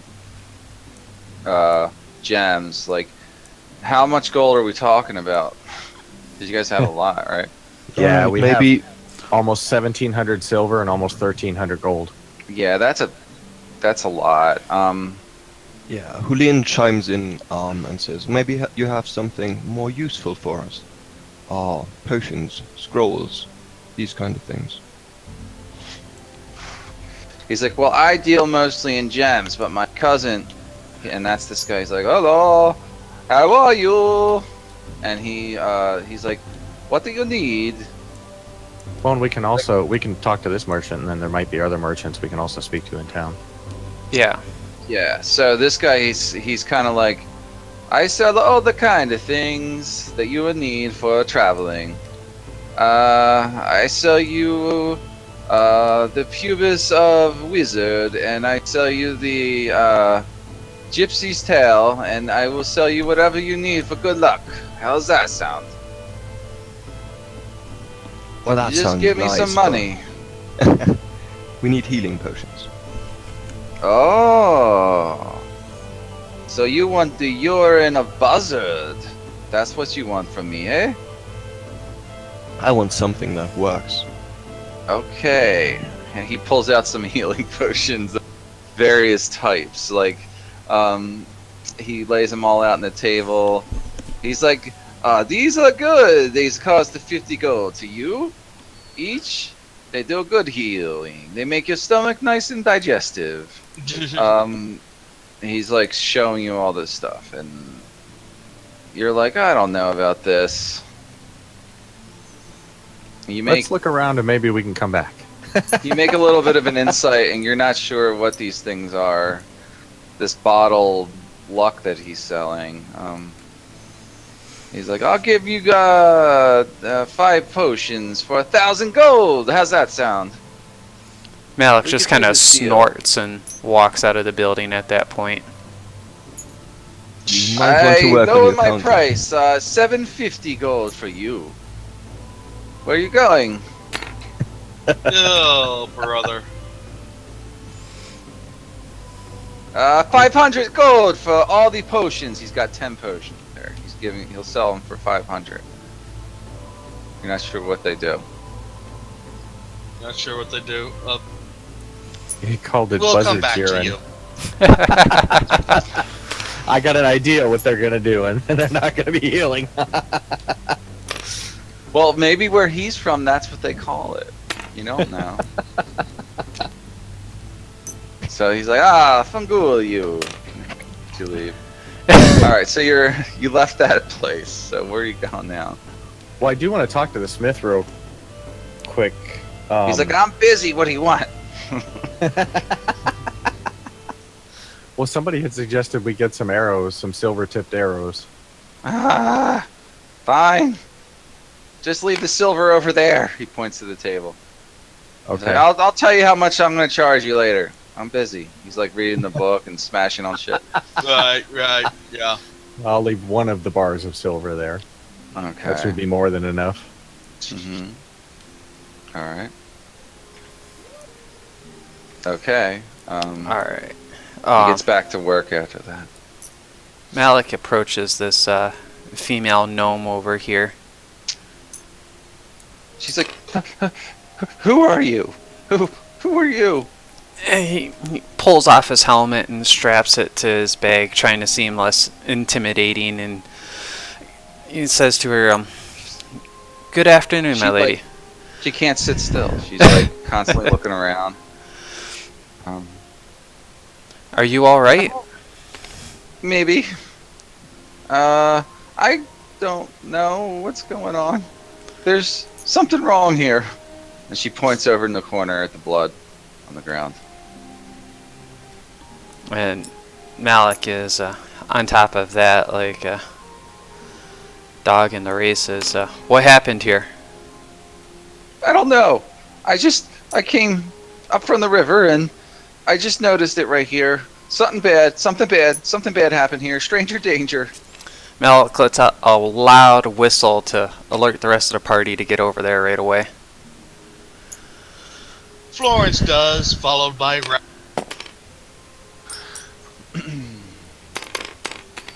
Yeah, Malik turns to Florence and points at the blood and is, what can you find out from that?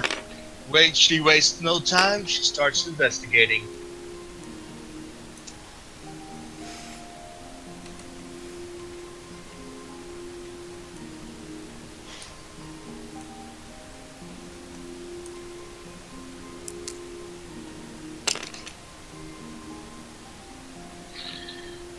Uh, 12. Okay, so you take a good look at this. It's kind of recent. It's definitely different. You take a good sample. It's coagulated slightly. It's not belonging to animals that you're familiar with. It could be some other type of creature's blood, for all you know. She's like, I don't know what happened here.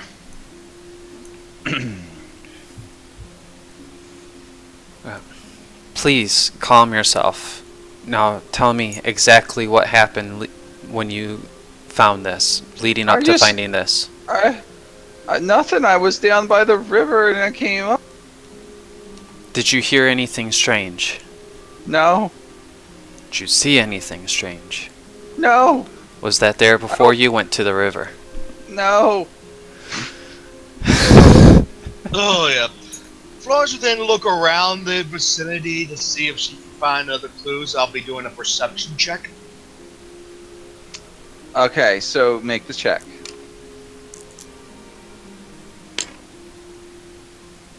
11. I'm rolling low today. Yeah, you find something though. It's like some tracks leading off in the direction to this pass right here, underneath this rock outcropping. And that's what I let Florence let everyone know. Whoever created this blood splatter came from here. Must have gotten hurt and then just crawled its way into this outcropping.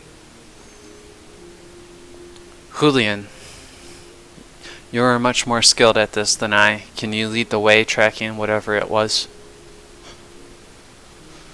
Oh, you can have a look around. And it doesn't look familiar in any way. No. Be right back, getting some ice. A lot of no beast I've seen before. Let's have a look around. Yeah, and I start like picking up the track. Would that be... Alright. Was that like a... Survival probably, right? Yeah.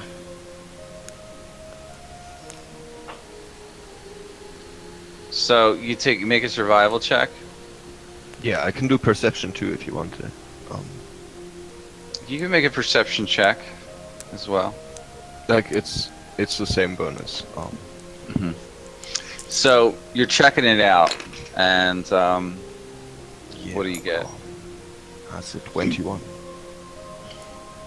There are some tracks leading through here. It's like a small pass that leads under the waterfall, and you're not sure where it goes, but that's where the tracks lead. They look like large footprints. What am I hitting? Alright. Like, Because you're too close to those rocks. You're in the positive space of anything above it, so.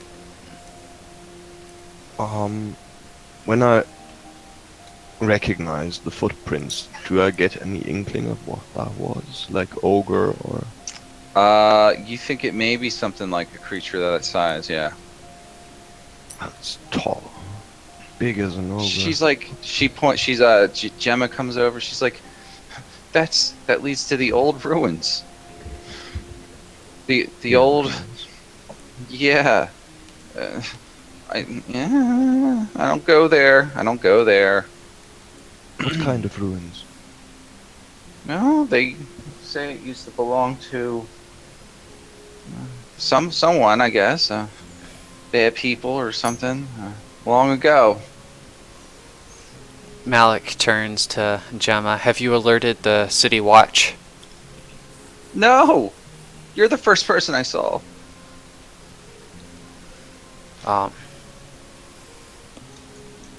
Think we should send her, run in to get them and bring them back here to keep an eye on this?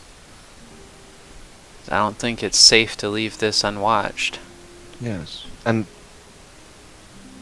Gemma, it's not by coincidence elven ruins, is it? No, not elves. I like elves, but That's not the elves. I think it was some humans or something, like from a long time ago, but that's all I know. Alright, so just skitter off and get the Yeah, guard.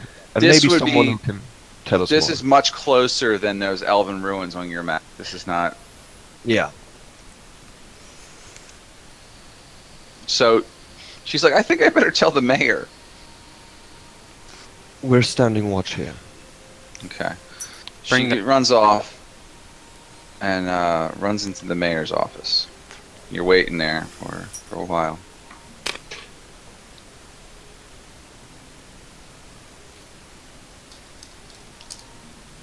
Okay. So anything else you're doing while you're standing around? Um, Make a investigation check. Someone standing there. I'm squaring off right at the entrance of my brand new Trumont Greatsword already out, just in case. Okay.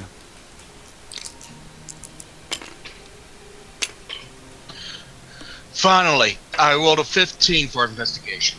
15 total, or 15 total, yes.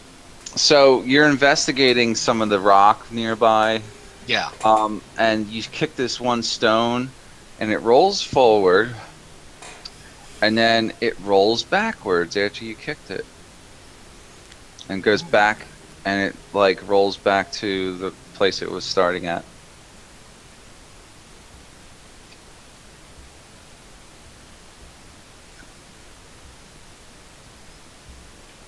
Just rolls back and forth. After you kick it, it rolls. It's like almost like it was tethered to something. Ah. She'll then look over and look at it closely to see if there was kind of like some tether or string. Mm-mm. Nothing like that. Nope. Nope.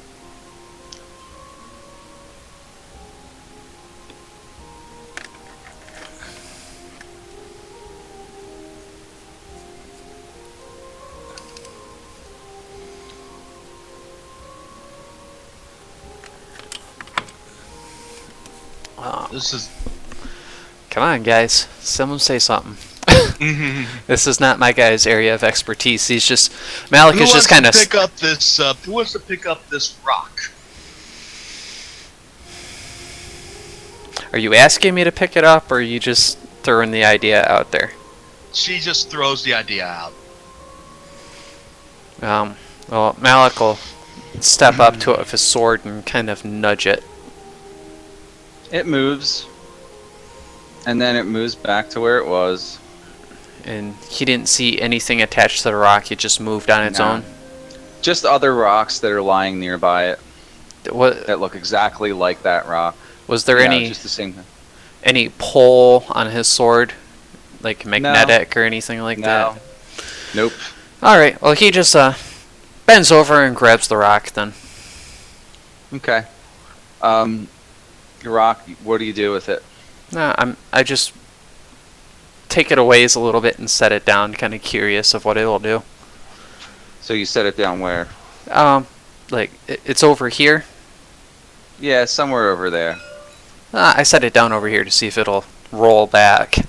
It does. It rolls right back to where it was. That is very strange. Almost like Florence, on your investigation check, Yeah. you notice that those rocks look like a completely different color than what's right here. Uh huh. Yeah. Seems They're like, like that. they're very smooth pebble stones, Mhm. and it doesn't look right here. And from the way that they just plain roll back to each other, she says, I think they might be magnetized. Rare earth magnets.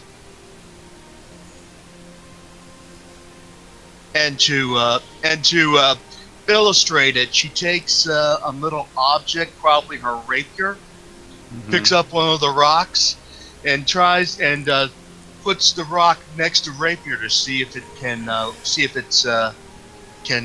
stick to each other. It does not stick. Nah, No. not magnets. Then no. then she sets it down and watches it roll back. Okay. Well, the two of you seem to have this under control. You stand guard here. I'll see if I can gather the others. Yes, bring Arcanius at least. Faerith would be helpful as well. I don't like this situation. I'm not sure what this is, but we need to find out what's going on. I kind of back away so that I can keep the rocks and the path in my view. Alright, and Julian, what are you doing? I'm running off looking for Arcanius and Faerith. Yeah, Arcanius is over at the bar. Last you saw him.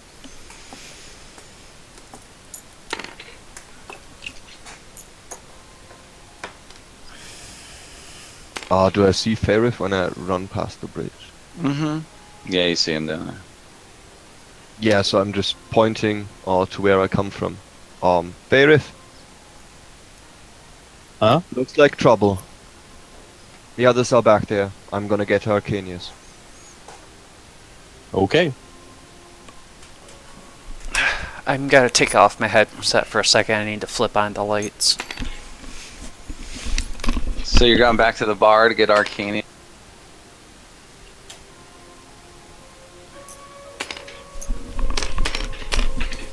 I'll just move him. Alright. So, Fair, you're in there with him. Yeah, probably just come barging in. Arcanius? Yes. Looks like we got trouble. Follow me. Where at? And I'm outdoor again. So, she just splits. Okay, Yeah, so I I'll said move follow you. me.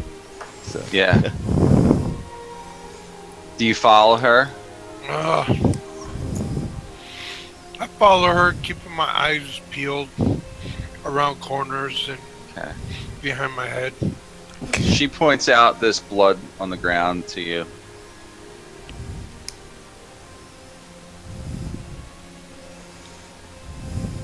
To me, Mm-hmm. I'm like, what about it? It's blood.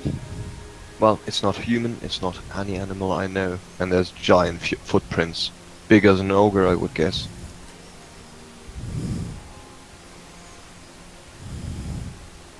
Well, we are in the mountains. There's many creatures out here. Well, they shouldn't be in a gnome village. The others are over there. I'm gonna see about the mayor. He should be here by now. Oh no, don't bring them here. Why not? You didn't like the mayor? I ran. Florence then mentions, yeah, I ran to a couple of these idiots, and I don't think I can trust them with my wagon. It's not that. It's, you know, it's this town. I'm a little well known. Hmm. You've met the mayor, though. I know, but if he sees me, he might. You know, Oh, he's make a seen fuss. you. You've been traveling with him for like a few days or a Oh. day. No, not He me. made camp with the whole party. Yeah, you rescued Yeah. the mayor. That was with Black Death. No. No. This You group were of gnomes just- we just rescued Oh. out of that place. Oh, okay. Well, I was confused from what you told me, Mike. Then I was referring to other people. oh, okay, good. That's good to know then. Okay. As long as I stay away from them, they stay away from me. So, Julian, you're standing in before the mayor again? Yeah, I just come barging in. He's like, oh, it looks like we got more trouble, friend. Looks like it, Mayor Bumpkin. We are willing to take care of it. Are there any Well- large creatures in this area? Well, I guess we've been gone a while. I don't know what's been going on. I'm still getting status updates from these fools, but I wish I had more help. Wait a minute. You could help. Maybe you should look into it. You got more help. We'll have a look into it, but you should probably post a guard. Okay. So he whispers over to the Sage and Nikto and he's like, postcards, do something. And he just walks around with his lantern and his notes, and he's going about himself like he's oblivious. Nice. Yeah, and I'm probably out the door again. Okay. Mm-hmm. Florence. Just bolting back to the others. Hmm. Florence, step back from there. I kind of. She does. Wow. At this time, someone walks up behind you, Julian. She's like, "Oh my God, what is going on? Like, what's all this ruckus about? Like, totally, it's distracting." Is that you again, girlfriend? Esmeralda, dear. Yeah, there seems to be some kind of trouble. You wouldn't know about trolls or ogres in these parts? Well, I mean, like, there's always trolls and ogres, you know, like, totally. But no, I haven't seen any in a while. Where are you going, by the way? It looks like you guys are ready to set off through that pass below the waterfall there. Is that true? Yeah. We were told something about old ruins. Anything you know about it? It's funny you should ask that. Like, here's the thing. Remember how we were talking, like, earlier and stuff like that, you know, about what I kind of need for fixing my issues down by the mill and everything? I just nod. Well, I was gonna ask if you could go that way anyway, so yeah, I know about them. I know about that area. So, what about them? I would like to know. Well, like, there is, like, this temple, right? Like, the last time I was there, it was like, I saw some interesting things. I told everybody about it, and, like, then I left because it got totally boring, and I just didn't want to stay there. But when I was there, I noticed that they had these, looks like these ancient machines or something like that. And I said to myself, that would be perfect for what I'm planning to build. But I was too afraid to go in there by myself. So that's where you come in. If you can go there and get the parts I need, we might be able to help each other out. That's all I'm saying. Alright. Have you met Florence yet? I think she understands more about these things than I do. Good friend of mine. She stands up and gives a nod. Yeah, like, totally, like, you're not dressed very good, girlfriend. What's up with that? She sees your dorky outfit and, like, Well, so I'm more of a bookish type. I can tell. Like, you are totally in that book like there is no tomorrow. Hello. What do you know about what she's talking about? What is it, Tuts? Well, I'm more since I'm from Baldur's Gate, I know a lot of people who worship Gond, Wonder Makers, and I know of a couple books that know of a couple catalogs from the Hall of Wonders, and Oh. so maybe if I could go in there, find these machines and see if it reminds me of something. Well, you do that, and I would really appreciate it. Like, totally. We can get things running around here finally.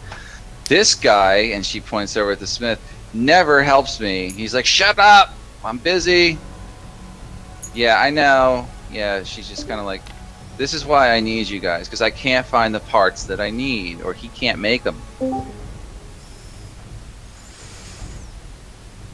Alright, so what do you need?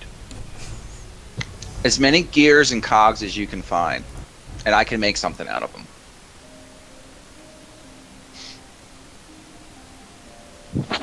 We'll see what Florence we can says, as anyone from Baldur's Gate who's worth its salt, I know a gear when I see it. Good. That's good. Alright. Well, it's that way. I would hurry up before it gets too dark. You know, you never know what's up there. By the way, I'll pay you for all this. I'm not trying to just get you to do my dirty work for me. I know a good deal when I see one.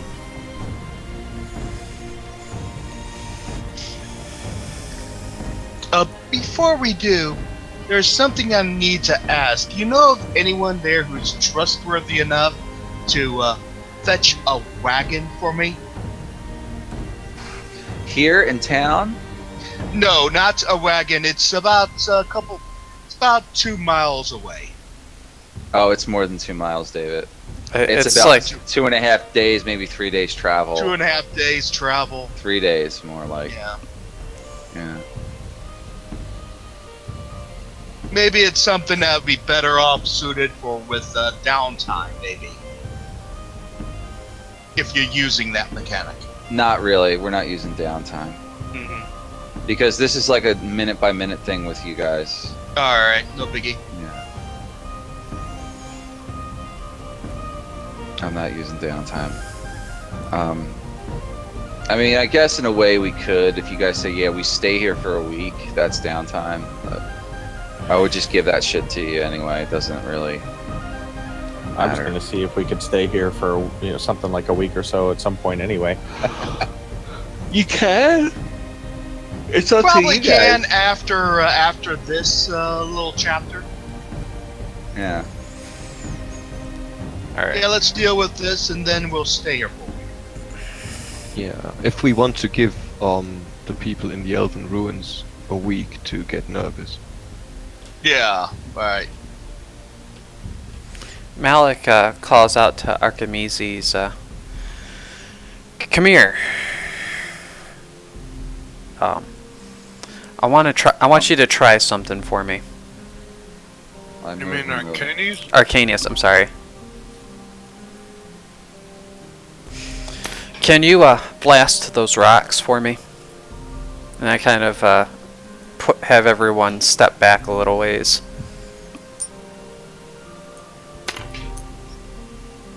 Well, I guess. I don't see why you want me to, but alright. So what do you do? 1 minute.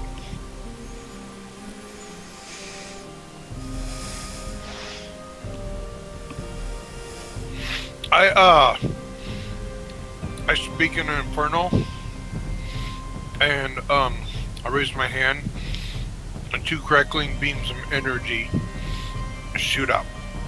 So Okay. make 2 separate attack rolls for me. Alright. No need for that. Your energy blasts hit these rocks and they shatter. And what happens is you see this like So I push them 20 feet back. no, so they shatter. Okay. Oh, okay. And as they shatter, like this release of energy comes from them. They kind of blow up. Like they spark up and they blow up and they like as if like there was something magically binding them together, and when your impact hit, it left like an impression on the ground much greater than just the force of your spell. Huh. You wanted me to try to test something, didn't you? You know, you could have just, like, you know, maybe picked a rock up and I could have maybe examined it with my gem or jeweler's kit, you know? I mean, Well, there's plenty of rocks left, isn't there? Or did they all get burnt up in the explosion? those look like those might have been something more than just rocks.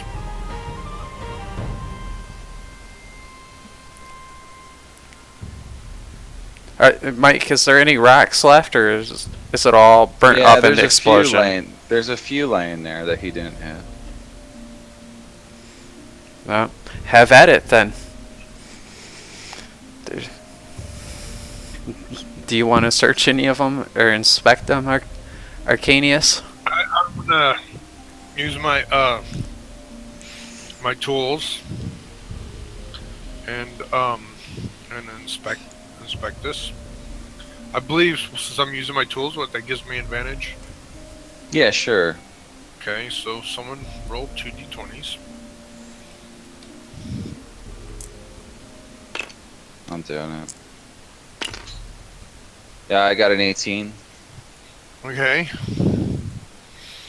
That'd be plus what? Or that would just be flat out check. What kind of check is it you're doing? Investigation or nature, or arcana. No, it did have some type of magical property, so maybe arcana. Yeah, so you do an Arcana check, right? So that'd be plus 5 for arcana. You've seen this before. Rocks that act in this way are definitely enchanted. Sometimes they're used to create like creatures made of living rock. Oh, like golems and Possibly. stuff like that. Yeah. Possibly something like that. Kind of almost something that might be almost similar to like earth elemental of sorts, I guess. That's what I was worried But about. you can control. But something you can control. I tell the group, I say these hold some type of magical properties.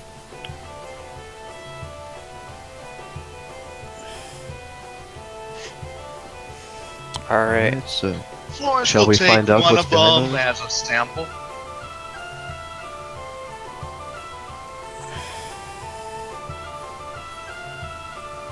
What were you saying, Julian? Should we go and find out what this is all about?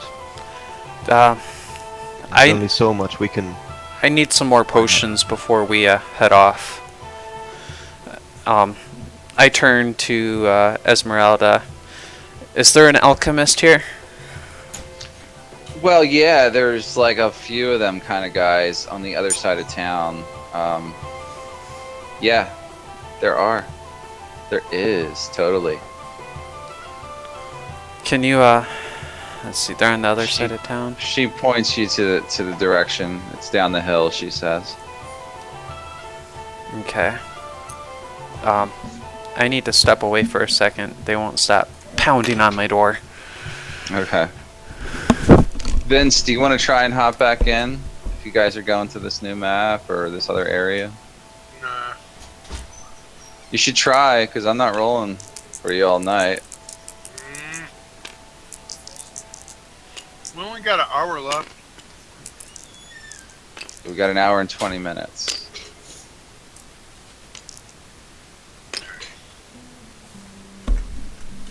Everybody wants to just buy stuff tonight and sell things. Okay. So I want to head over to the alchemist shop. Is everybody going with him? No, I'm just calling after him. Get some for me as well, Malik. I want to go back down here to talk to whoever it is that's standing on top of that roof. Wait, That's why I was headed before all this stuff happened. Okay. what's Malik going to Well- shop for? Who's doing what first, though? Yeah, Malik, go down to the shop. The alchemy shop. Okay.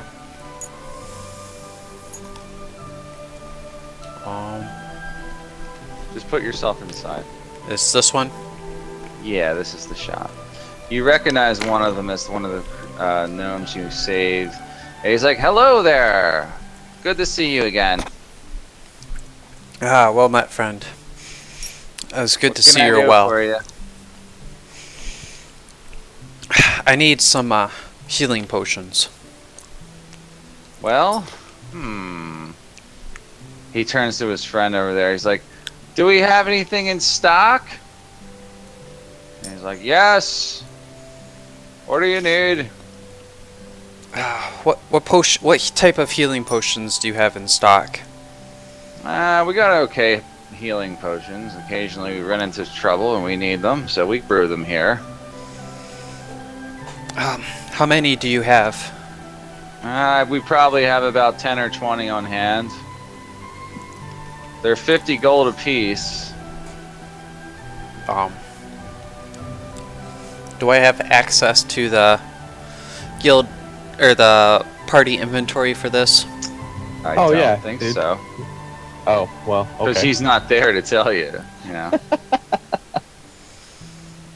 Let me. If you're not together, then, you know, it's whatever you have on you. Okay. Technically, you do, but the party has to discuss transactions of party loot. Yeah. It's their 50 gold apiece. Mm-hmm. I'll take 3. All right, you hand them 150 gold. He gives you 3 potions. They do. What do they do? We'll say they do 2d8 plus 2. The action or bonus action potions. It's an action, full action. Okay. These are more powerful potions. That's for my notes. Alright, Yeah, it takes longer to drink these, so. 150. Okay. Just FYI, we still have 2 healing potions in the party loot that are they're only 1d8 plus 1 though. Those are the bonus action potions. Yeah. Yeah. Alright, I'll take one of those. One of the ones out of the party loot? Yep. Okay. Alright. So I put those in my bag and I nod to him thankfully and I said, I tell him I appreciate your help and you have a fine afternoon. And I walk back Very well. out. Very good. So what's going on with this guy on the roof? He's trying to fix things up there. He's like, you standing there watching me? Yeah, all you see is like, he's up there fixing the roof and messing around up there. Esmeralda probably knows him since she works down there too. He's working on stuff. Oh, you're talking about this guy. Okay, yeah. Glickto the Wizzokun. Yeah, okay. So what you see is he's got like this device strapped to his back. And what he's doing is he's working up there, but like when he's done, like he flies down, like he's got this little hang glider on. Spins around and he lands on the ground like that. When he lands, I clap loudly enough for him to hear me. He's like, all right, I get it. You get what? I know, I'm a big idiot for trying that like that. With all this wind and current. Don't tell me. I'm perfecting it, though. He's trying to perfect his design of his My flying clapping machine. was not sarcastic. I was impressed. Well, he feels it was, because everybody's always making fun of him for his stupid inventions. No, I tell him my clapping was not sarcastic. I was actually impressed. Well, I guess you're one of those enthusiasts then, huh? You're into Yeah. engineering? Not particularly, no, but I Oh. it was pretty impressive what I just saw. Well, thanks anyway. And he just kind of flies down. Gnomes are weird. They don't have normal social graces. That's fine. He's like, hey, would you be interested in buying one? They work. Most of the time. And what other types of devices have you managed to put together?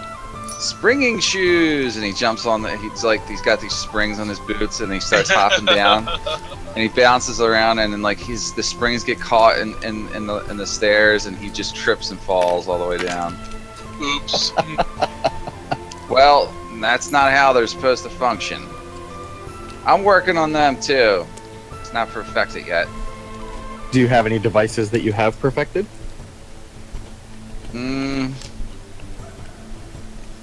I'll take a rain check on that one.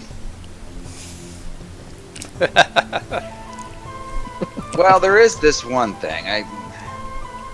He pulls this little spider out. It's a mechanical spider. It's kind of small. He's like, see? He puts it on the ground and it starts crawling around, and all these little pistons start moving, and it climbs up the walls and stuff, and then it gets onto the top, and he tries to walk it underneath something, and it doesn't stick properly, and it falls down and crashes to the ground. He's like, damn it. I forgot to put this stuff on it to make it stick again. That's my fault. Your tradecraft is pretty impressive. I don't think I've quite seen anything like it before. Well, thank you. Everybody in town thinks I'm a fool. I fooled them. Where do you come up with all of your ideas and all of your supplies for all your inventions? They just come to me out of the air or something. I don't know. He pulls himself back up to the top. I'm giving it another test run here in a second.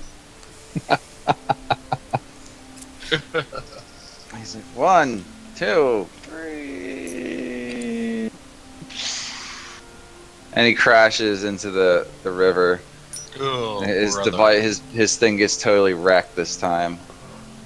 And he comes out soaking wet. He's like, I gotta go. He's like, back to the drawing board. Okay.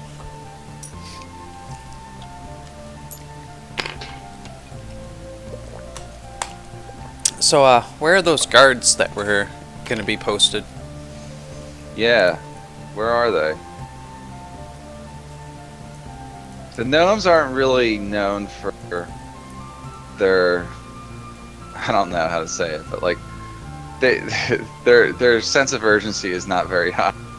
No, definitely not. So their sense of self-preservation is fairly low.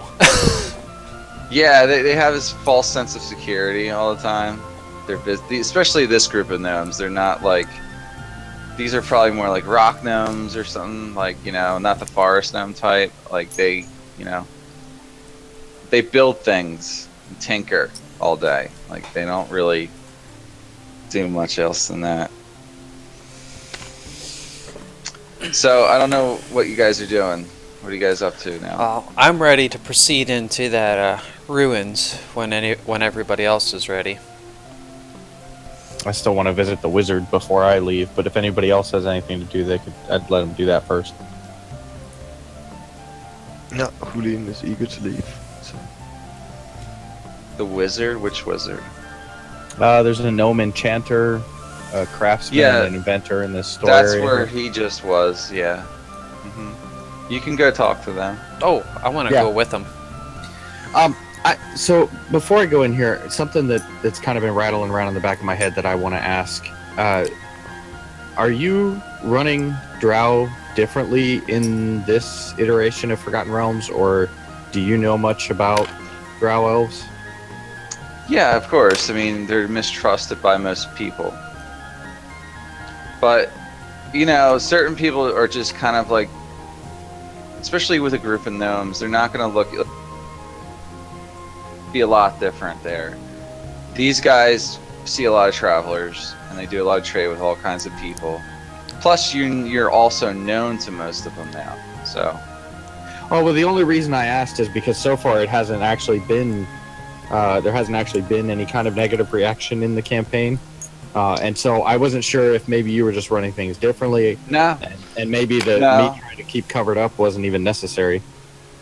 it depends. Well, think about where we've been most of the time. You've been out in the wilderness. This is the first Isolated town we places. ever been to. Yeah, this is the first town. So in this case, few people might react funny to you, but like your presence is known here. Your party, like, you're sort of given some credit.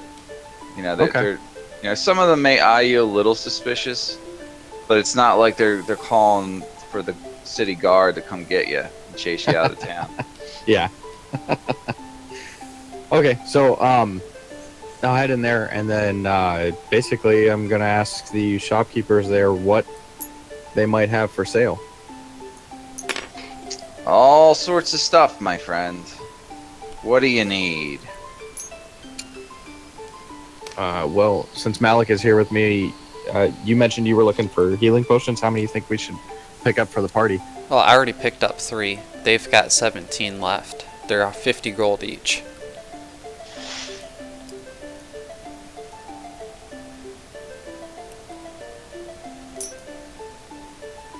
They sell scrolls, they tell you. Okay. Go ahead. Well, do we just want to pick up the lot? All that. That's Well, a it'd lot be- of healing potions. Yeah, definitely. 850 gold. It'd be 850 gold, but it would cost us a necklace and, you know, a few gems. Or actually, I could just pay in gold. Yeah. I But- just pay in gold to offload some Yeah. of the gold, but that'd be a lot of potions. Wouldn't that be heavy? Yeah. Well, No. it wouldn't be something that one person's going to carry. We're going to Yeah. distribute this amongst the whole party. Yeah, we're gonna use them. I say, But, well, I say buy most of their stock. Don't use it all. Don't buy it all. I don't think they'd appreciate Okay. that. well, I'll tell you this then. We'll buy 3 a person. So we need 3 for Arcanius, for Julian, for... I had a mind blank. Florence. Florence, thank you. I'm sorry. And then 3 for me. So we need 12. 12? Alright, so 12 times 50. So that's 5 times 12. What is that? 600. 600, right. So, Okay. Well, I'll give them that in gold. okay, so they sell you 12 healing potions. Subtract 600 gold. Actually, is silver's 10 to 1 for gold, right? Yes. Yeah. So actually, you know what? That's only going to be 169. Yeah, I'll give it to them in gold. Sorry. Alright. And then what do they have available for sale in scrolls? I will tell you. So they have a variety of. Let's see. Well, I Um, should just limit it to wizard scrolls, I guess, since that's all I'm going to be looking for. That's all you're. Well, they have a lot of things. So, let's see what they got. They have a variety of first level, second level, and third level wizard spells. What I could do is say, you know, if you pick a spell off the list that you might be interested in, I could tell you if they carry that. Okay. Let's see. They have a bunch of them. They have like a whole selection. So remember in Baldur's Gate and Baldur's Gate 2 when you would go to a shop to buy scrolls, and it'd Right. be like certain scrolls from one level to another. That's what this is like. Okay. Well, detect magic. They have that. Okay. Oh, and what are they charging for the scrolls based on spell level or whatever? I'm gonna say for first level spells, it's gonna cost 100 gold per scroll. Okay. For second level, it's gonna go up 5 times, so 500 gold. Third level, Ooh. 1,000. Okay. Yeah. That's a pretty steep price hike. This is part of how this is part of their business here. This is what they're known for. They make a lot of this magic and enchant these scrolls with it, and they sell them to would-be practitioners. Okay. Does anybody else want to do anything while I try to put a quick list together to see if they have this stuff? Yes. Do they do enchanting in this shop? Like enchant items? They can, yes. Who would I be talking to about enchanted The items? gnomish enchanter. Mike, That's- I have they- a question. Okay. Okay, can wizards be able to buy a bunch of empty scrolls, and enchant the scrolls with the spells on it? Are they Yeah, able to do stuff like that? It takes. themselves? They can. They can like transcribe themselves. You got to have the vellum, which is relatively cheap, but the expensive part is the magic inks and the gems that are sometimes required to be crushed down into the inks and all kinds of shit like that. So what I just do is I rule of thumb it, and I kind of say, like, the spell, you can convert that to a scroll at a certain cost, probably like 3/4 of the cost of what they're selling a scroll for. You can make it yourself, Yeah. but only what you already know from your own spell book. Well, I approached the Gnomus Enchanter again, and I greet him, and I said, I have a question for you, friend. Mm-hmm. Do you have anything that would retrieve, like, this throwing axe for me? That when it's thrown, it would return to me. Oh wow. We've never figured that one out. That's some ancient magic right there. I think some of the elven cultures of old know, but I've never come across anyone who's been able to teach me something like that. I'm sorry. That is okay. That's though, a rare. friend. That's a rare enchantment. That's not something he would be able to whip up for you. Well, it was a thought that maybe they had something like. That's like a combination of putting teleport on something and like. Yeah. It was just a thought. Yeah, I understand. No, it's a good ass. Let me think. If anybody else wants to do anything, I'm thinking now. Florence will talk to the craftsman. You have like any barding for a mastiff? Have like a leather armor for him? A mastiff? Yes. Where did you get a dog like that? We used to breed them here. She talks about how Rex joined the party and everything. Mostly it's to the other players. It's recap. Okay. Is Rex in there with you? Matter of fact, he kind of like walks in and sits next to me. Okay. He's like, wow, fine specimen if I've ever seen one. I could probably fix him up with something rather nice. You bring me the leathers and I'll get work. All right, no biggie. I'll just find some. It'll cost you a little bit though. Fixing this stuff up for an animal is custom. So Understand? it's going to cost you about 150 gold. No biggie. Just need to find the. I got the 150. Just need to find the leather. You might check across the way. We got a hunter in town. Sometimes he collects things like that. Okay. Okay, so I turn back to the enchanter. I pull out my true steel greatsword, and I say, "Is there anything you could do to this to help me?" Great sword. Well, I might be able to put a minor enchantment on this. You got a diamond? I turn to Faerith. Yeah, we have several in party loot. How many do you have? I think Yeah. 5. Okay. I mean, I'm not telling the gnome that we have 5. Right. Yeah. Right. So he's like, I need 1 diamond to make the enchantment. Plus, you got to pay me And for what my sort time. of how long would it take to enchant it? A few days. I got to work up all the components. It takes a little while. Could I leave the diamond with you and you prepare the enchantment and enchant it when I return? Yeah, I guess. Pay me up front though, 100 gold. Well, for you, since you rescued me and saved my life, 50 gold. I was gonna try and persuade him to bring it down, but He drops the price when he thinks about what he's doing here. Okay. What sort of enchantments could you whip up? Well, I mean, I can make it magical first. That's the first thing you need to do. It depends on how far you want me to go with this.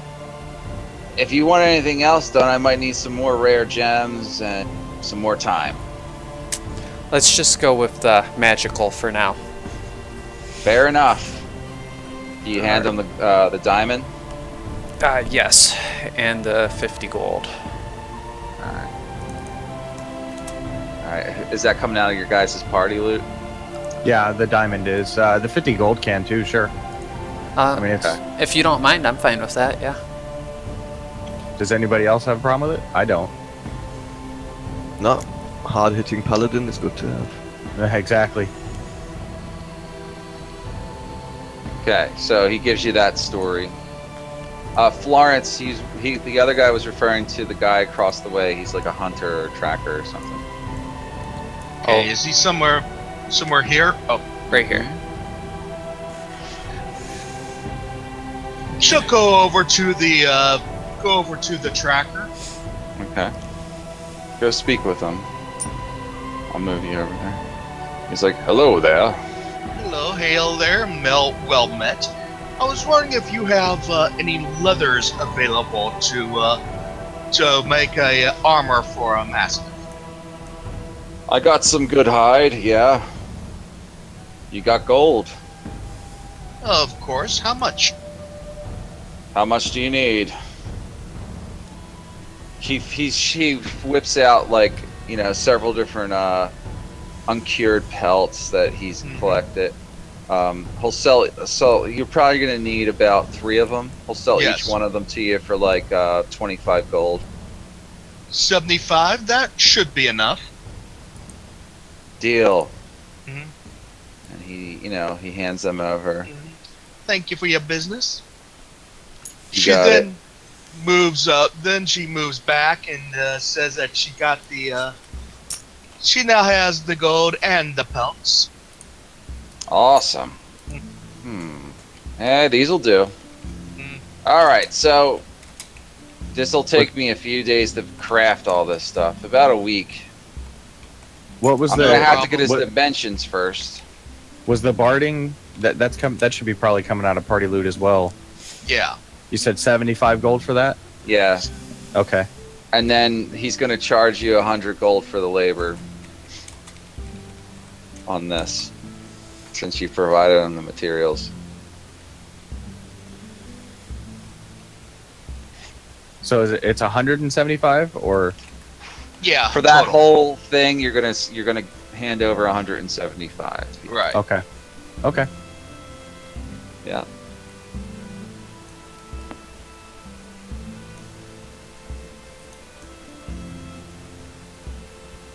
Okay. You guys doing anything else in here? I'm just trying to get my spell list together. Alright. Oh, right.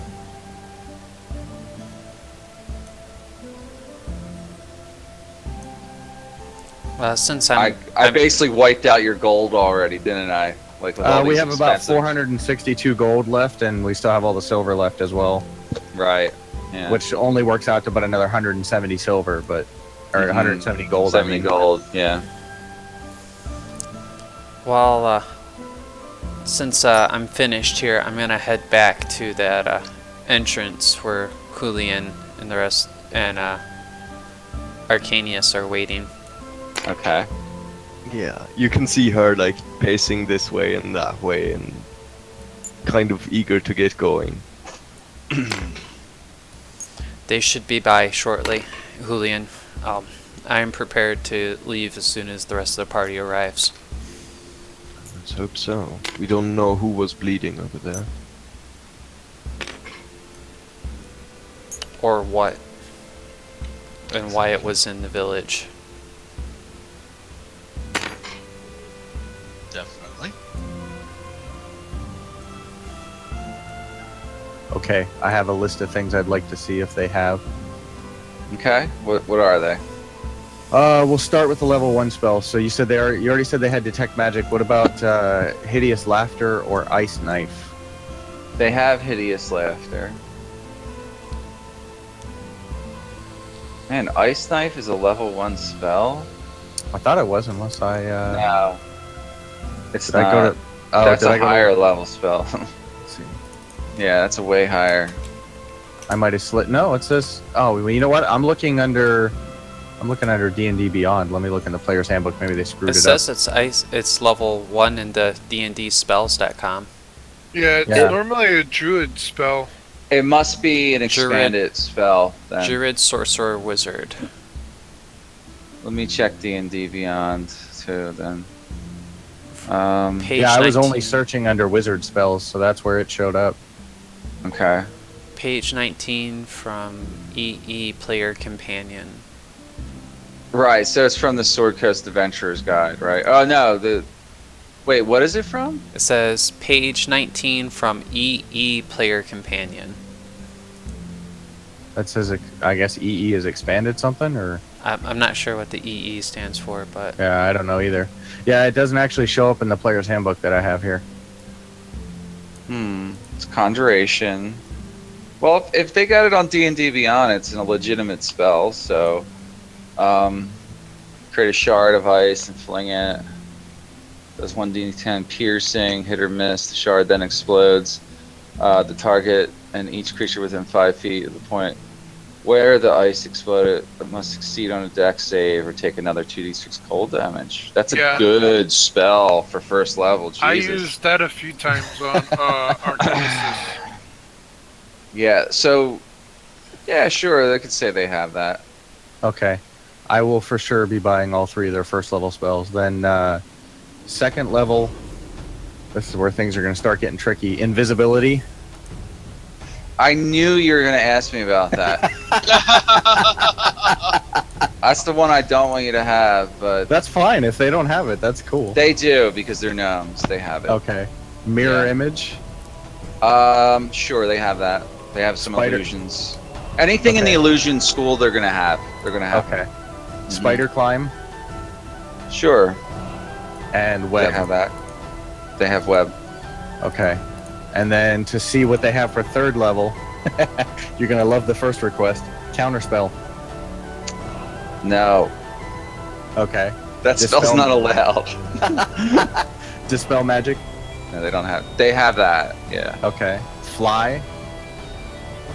they have that. Gaseous form. Sure. Haste. Mm-hmm. Lightning bolt. Yep.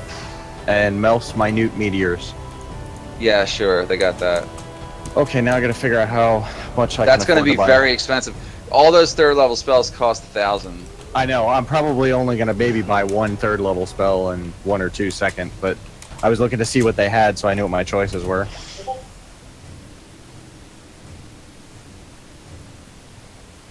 Is it really in there? Why don't I see it in my? I'm looking under wizard spells.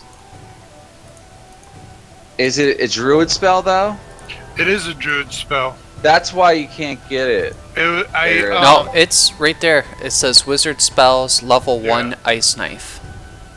yeah. Maybe this PDF I have is outdated then.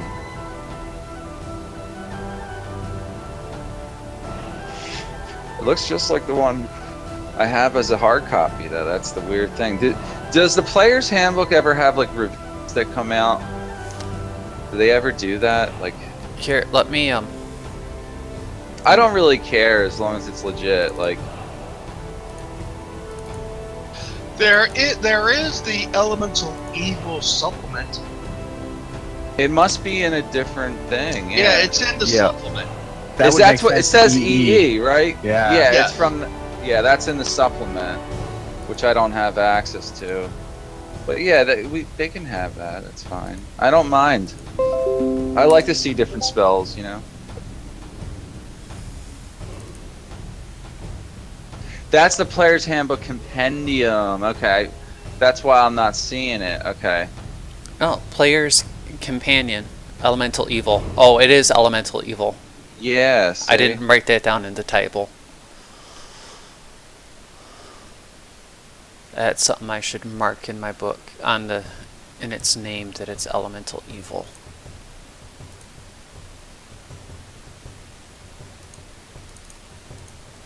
Yeah, I just brought up I have that PDF. Yeah, that's why it's not showing up in the main players, the PHB, you know. Makes sense that they would put it in the elemental evil. Because it's elemental in nature.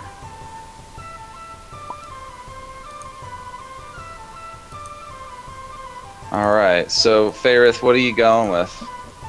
I'm working through. I'm sorry, I need a minute. It's just a matter of how much gold you want to spend, you know? Well, I'm gonna burn that gem that I have that's worth 1,000 just to get one of those 3rd level spells. Which one? They're only going to give you like 3/4 the value of that. Okay, that's the large emerald that's worth 1,000 GP, Okay. and then anything else I'm gonna have to get permission out of party funds to buy.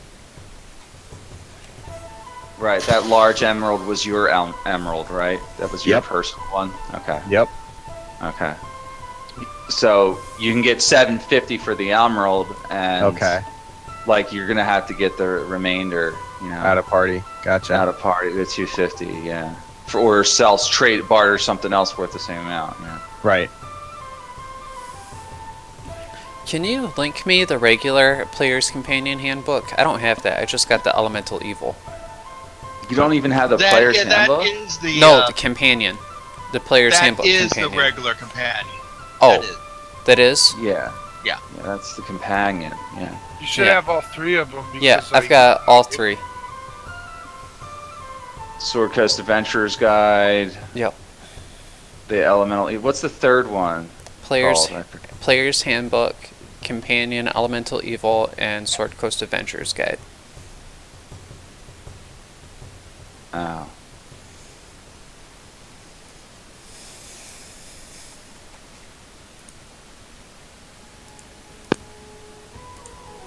So, we're just waiting on him to do this transaction. This is a shopping night. I thought you guys would be out of here much faster. Nah, not really. I didn't. I knew you guys would want to play around here, but I tried to inject a little bit of randomness in it too. It's a fun little town to explore because you got a lot of side quests that could pop up, and so Esmeralda's sending you to get these parts that she thinks are in this place, and there's something mysterious going on there too. That may be related to the blood and these strange rocks.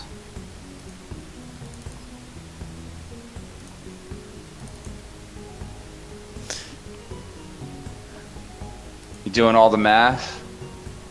Not just the math. I was also looking to see, because I can't obviously afford to buy them all. I'm trying to pick the most useful. How much are you missing? Okay, so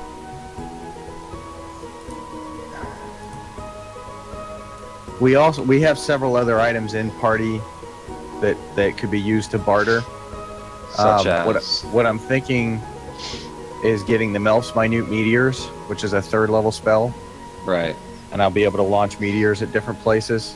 And Oh, then yeah. I use all that one. That's a good spell. and then at least detect magic and ice knife for sure. So that would put my total at 1,200 gold. The Okay. emerald covers 750, and then I would need to barter the rest out of the party loot, which we've got lots of other gems and stuff, not just 450. gold. Yeah, there's a sapphire necklace here that's worth 500 gold. Be right back. Well, isn't that the thing Julian's wearing? No. No? I thought Oh. he had a ring that That's was He has a worth fire. ruby. Player protection.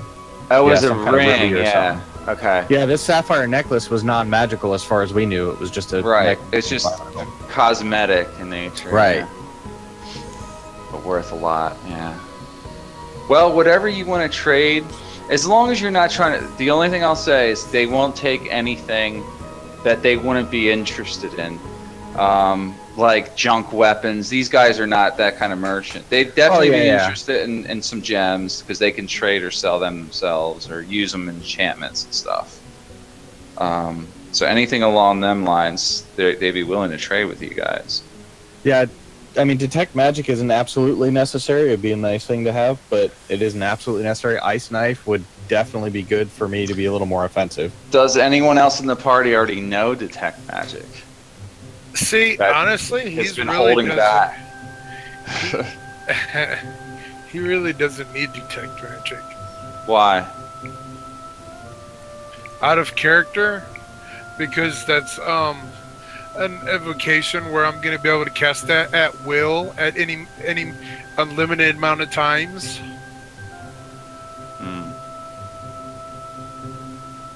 Does kind of Well, make sense. Well, like I said, detect magic isn't absolutely necessary, but I think ice knife would be good. Yeah, get whatever you want to get. I ain't gonna tell you not to. And there's no party loot left. No, I'm just kidding. Well, if you go by the pace, you're gonna collect more loot. You know, there's more loot in the game. I front loaded a lot of it, you know, because you guys were in a mine and there was like a lot of stolen shit in there. So that's how you ended up with so much treasure this early on, you know. But I mostly gave it to you in terms of like tradables. Well, how much will they give us for the 500 gold piece necklace, the sapphire necklace? They'd probably give you like 400. Okay. And then 50 gold from party. And I'm being generous with giving you that because if it sells retail for 5, they'd really probably don't. Well, You know, they're being nice to us. But he's Yeah. talking to the enchanter, right? You have a high reputation with him. He's giving you relatively good value. Well, for the two spells that I'm going to end up buying, the Minute Meteors and Ice Knife, that's only 1,100, so that's 250 over what I need. I can put the 250 back into party loot. Right. So I'll Whatever do that you then. want to do. Yeah, I'll do that then. So which scrolls are you walking away with, just so we know? All can... It's Ice Knife and Melf's Minute Meteors. Okay. Just those two?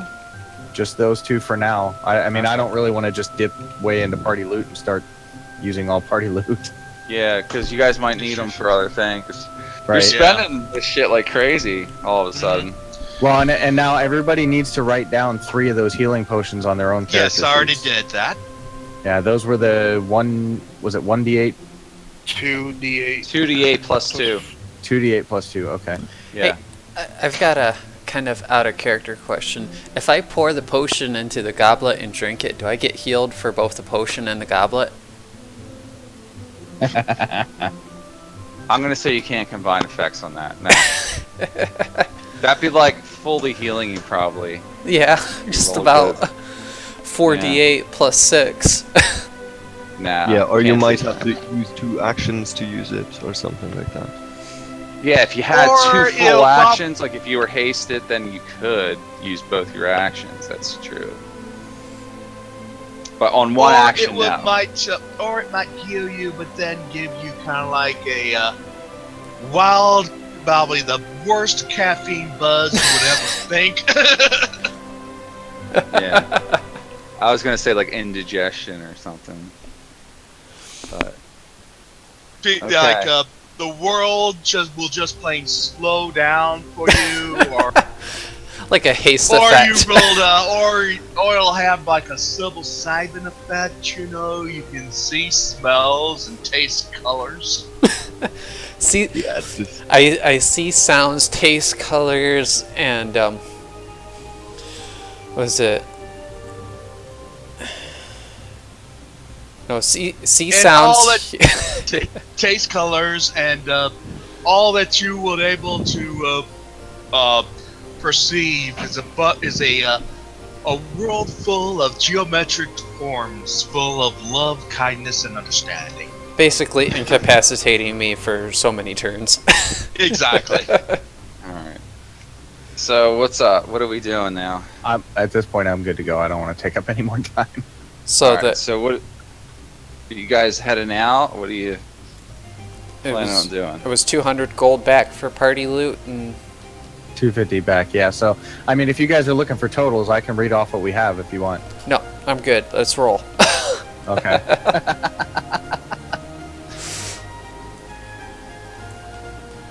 So we all gathering up back at the entrance now. Is this Yeah. Esmeralda character coming with us or hiding in town? No, she's hiding. Good. She's sending you somewhere for her. Okay. So, Mike, Mhm.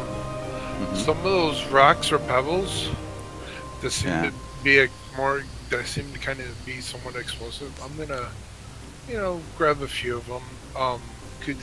Well, they're not like, you wouldn't describe the explosion as like a dynamite level explosion. They just kind of gave off a magical poof. Like it was more like a something like that. The magical energy released. Oh, okay. You can still mess around with them. They may be of some type of use as a flashbang or something like that. Yeah. A distraction. Preaching clear. Whatever Just you want to might- do. Yeah, grind it up into some powder.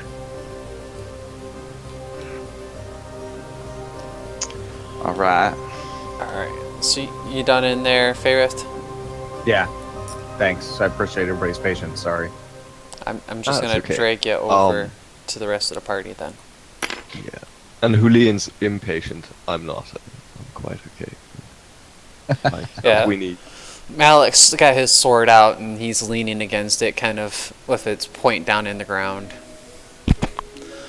waiting for everyone to get there. Julian's so- pacing. You guys heading out that way? Yes. Malik's all ready to go. He's starting to walk that way.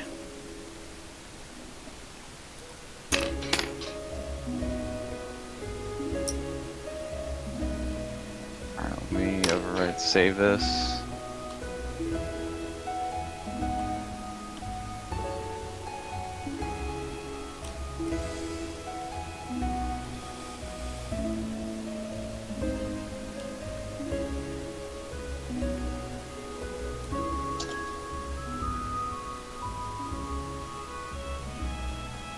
All right. Here we go. So you guys go through this pass and travel for a little while, and you come to a cliff face. And it looks like you have to find a way up past dead ends. You can see there's something up top. It's about 20 feet. Who has Oh, the do we- grappling hook? Pull it out and hand it to Malik. Alright. He ties it to his rope, and it's a athletics check to get it up there? Yep. Well, there's a rope attached to it already. So. Okay, cool. Yeah. So, let me find a D20. That is a 13. Yeah, you give it a try, you swing it up there, and you find it grabs onto something. And you feel like it could support your weight. Well, if it can support my weight, it can support all of their weight. Yeah, make an athletics check to climb it.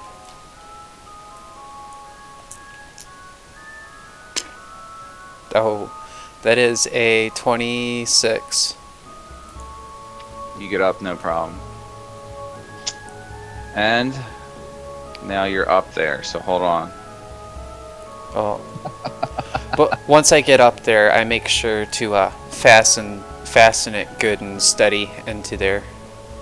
Okay. So when they climb up, that it's well supported.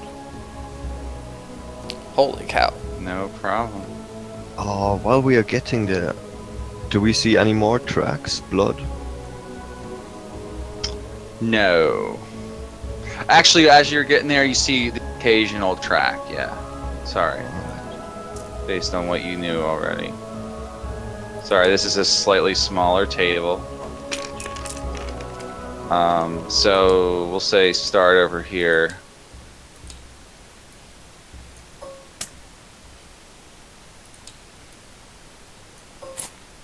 Whoa.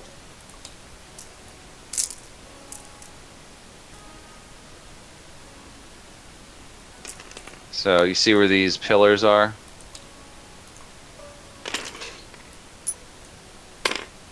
I try to keep the dice out of the middle on this map because there's not going to be a lot of room, of course.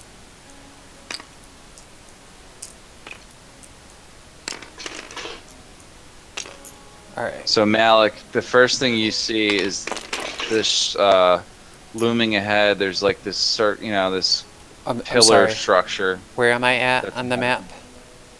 back here, where I put start. It's kind of grayed. Okay, over here. Yep. The rest of your party stands below, and there's like you're next to a stream. It's like a little waterfall coming down. It must feed the waterfall down below.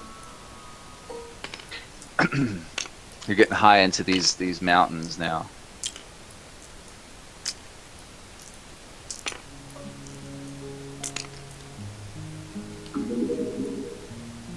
Okay. So I've got Do the you? I've got the rope nice and fastened, and I kind of station myself with my back to a pillar and try to keep hidden at this point. Let me make Right. a hide check. Because my heavy armor, I'm at disadvantage, right? Yeah.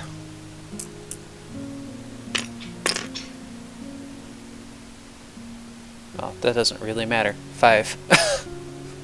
Yeah, you're not very well hidden, but you're not very close to anything that you can tell. So, just kind of, Hey, Mike, oops. am I supposed to be able to see inside of this gray thing here? No. I can. Just, Oh, that thing? yeah. Oh, that's not even mine. That's left over from when the guy who made the map, so don't worry about that. Okay. It's just colored blue. Let me just fix it so it doesn't distract everybody. There we go. I borrowed this map and I modified it to my desires, but some guy had like different things laying around on it, so whoever made it probably.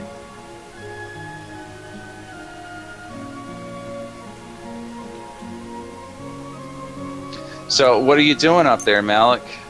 Well, The rest of your party's down below, 20 feet. Are you telling them to come up, or Well, are you just standing there? I'm taking a look around. I can see well into this clearing here, right?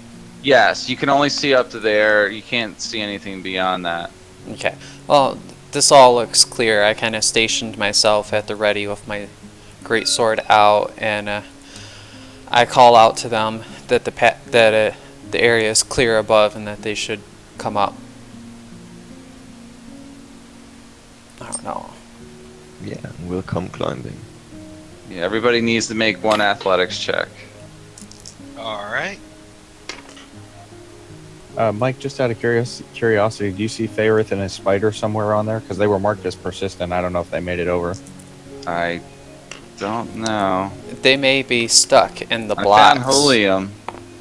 Okay. Well, if not, I can bring him back out. I hadn't seen him anywhere. Florence rolled a nat 20. Okay, good job. The- So you get up, Florence, no problem. Determined Faerith to Has a 6. Helene has a 2. So, yeah, 8 total. Nah, wait. Faerith 6 was total. Faerith was or not Faerith, but Florence was determined to save face on this one. Yes, definitely. She was- Julian, you she had did what? determination in her pants. 6 total. Yeah, you slipped. You did not make it up that time. But you don't injure yourself falling down. You need to try again. Made a little noise, but not much.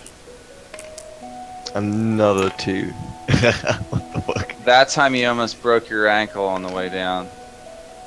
And I got another 6. Oh my god. You guys are bad at athletics. You guys could use athletics or like acrobatics even. You're better at acrobatics. Only slightly. That gives me a 15. Yeah, That's I got good enough. 11. Yeah, you're both up now.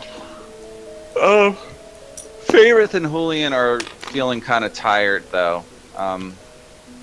I'll say that Julian, you're from falling down. You're suffering a minor fatigue from the attempts of trying to make it up there so many times.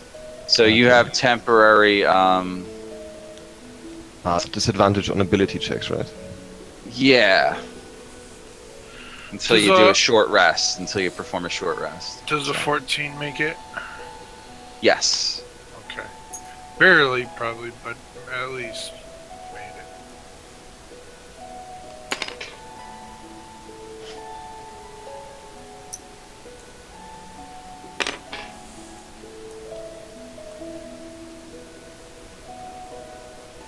Alright, so everybody's hanging out up here now. Position yourselves where you would want to be in with the party here, guys.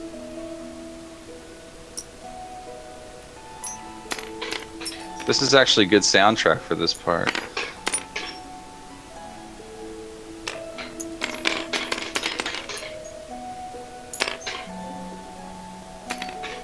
Did we change soundtracks? I just kind of refreshed Now, the it's Celtic for me. music.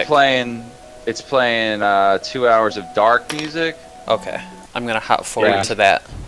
Do you see it in there? Yeah, I just hopped forward. It was the next one in the playlist. Mm-hmm. I had refreshed the Celtic music while we were in the village because it hit the 2 hours. Yeah. Mine must have just jumped ahead. It was the next in that playlist. Yeah. Alright, we're all up here. Yeah. The question is, who is going to bring Rex up here? Because obviously he can't climb. We'll say Florence tied a rope to him. And Drake Drake brought him it up up. with her, and you guys can do a group athletics check to get him up.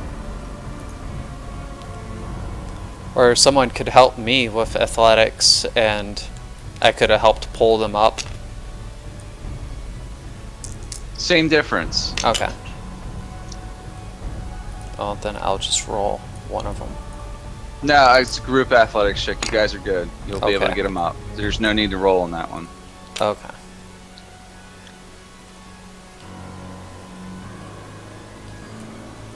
With my athletics, yeah. Yeah, you guys are good. Alright, so we're all up here. Mm-hmm. Let's get into I can't really see where the blocks separate. What do you mean? I'll just have to use the This is ruler going to be for rule. movement. That's what we're doing. This is non-gridded, so Alright. until later. But Yeah. First step would probably be spider scouting, right? Yeah. well, as you guys get up there, passively you hear a bunch of voices coming across the river. Deep thundering voices. You see these large creatures over there, standing about, kicking things over, picking their noses. Oh shit, they're huge. Malik tries to approach the stream from the trees so he can get a view of how deep the water is and how fast it's running. It runs quite fast because it's been going down the waterfall.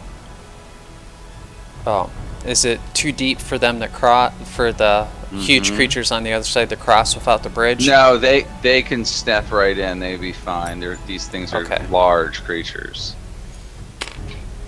How long did it take us to get from the cave system to the gnome town and then to here? And have we haven't rested in between, right? No, you haven't rested. So from the Grum's base, the cave exit there, it took you guys 3 hours, 4 hours in the day to get to Gnome Town. You guys spent some time in Gnome Town. I'm going to say roughly 2 hours or so. And from Gnome Town to here, it probably took you guys about an hour. Okay. So it's probably late afternoon or getting into the evening. Actually, it is evening. Early evening, like 5, 6 o'clock. Okay.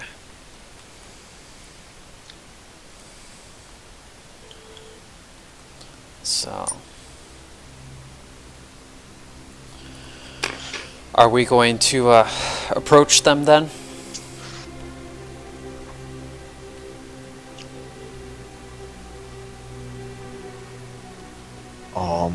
Yeah. Should we try to fight them ranged from the bridge and let them come to us? Yeah, I mean, I can try and hold the bridge, and the rest of you can let off a ranged volley.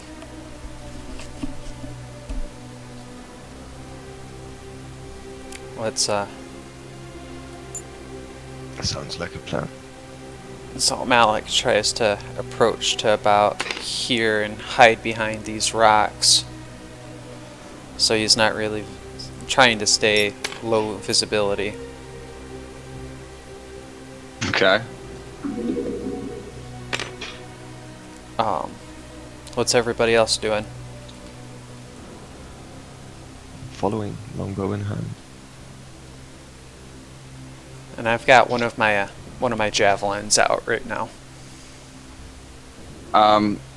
So you guys are just rushing over there to attack? Not yet. Okay. They're getting in position. Alright, at this point, everybody up front near the bridge needs to make stealth checks.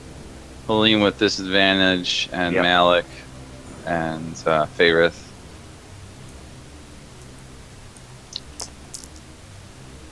If you want to remain hidden. 5 again. Yeah, you're not very quiet at all. 17 for Faerith. You're very, very quiet to them. 30. You're still fairly quiet.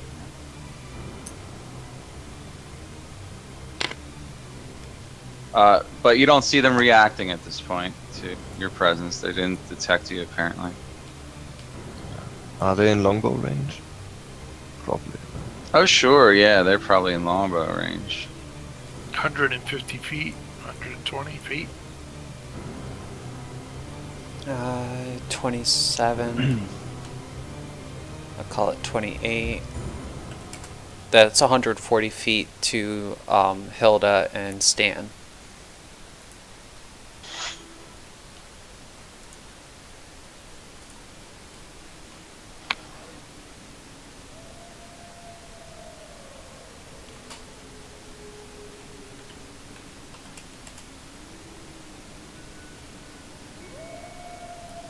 How many feet is that, Vin? Or how many? What's the measuring tape say, Vince?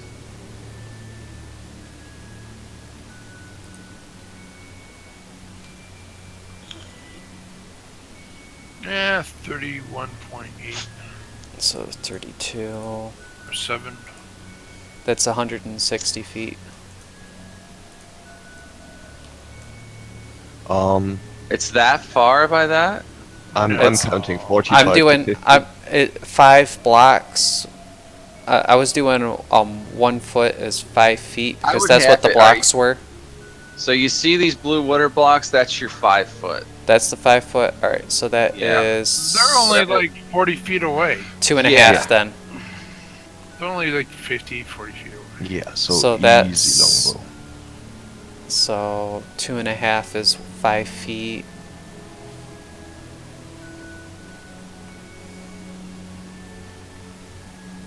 I don't know. I'll call it 3. So it's a third of the distance on the ruler.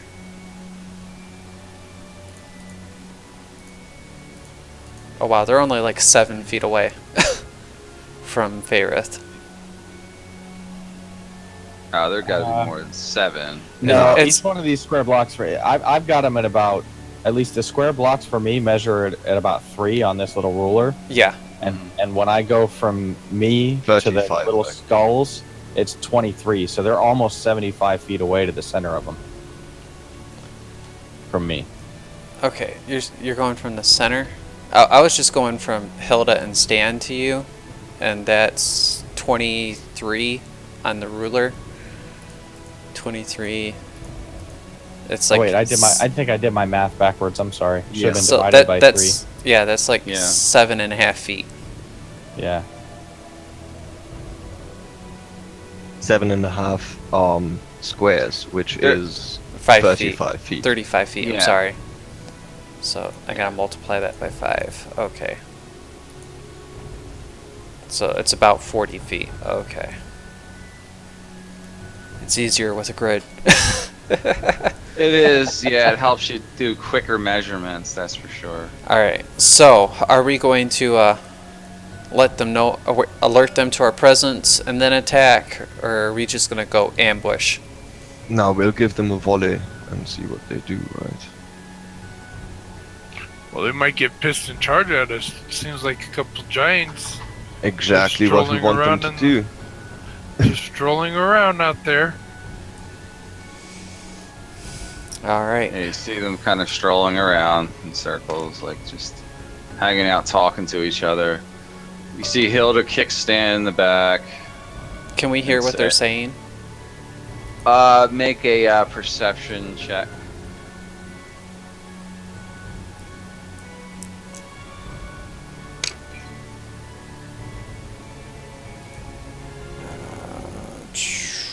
I rolled 6.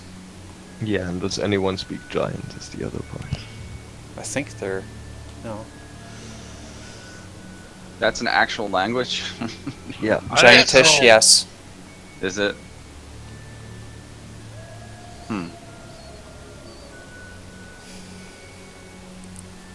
Does anyone speak giant? Oh. Nope, I don't. But they may speak common, at least brokenly. Yeah, I think they're speaking in common, broken, like calling each other dumb and ugly and stuff like that. That's basically all you hear.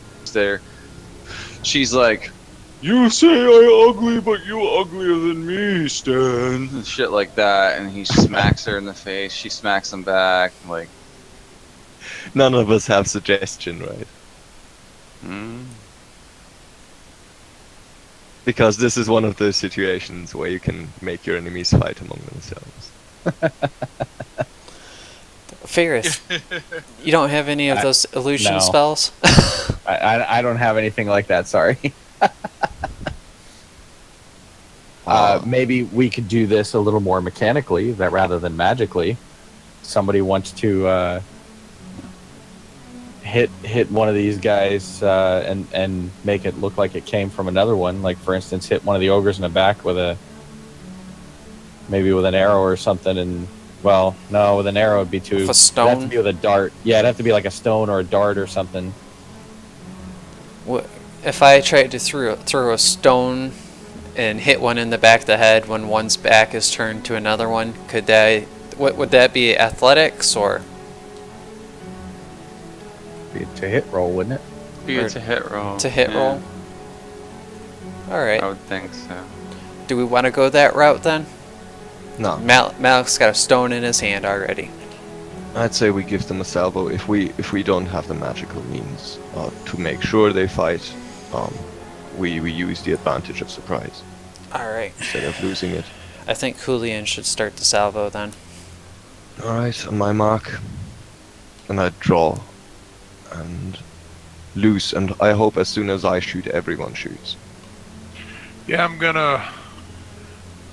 at least. Well, 100 it would be a this one. surprise round. It would be a surprise round. that's the Okay. plan.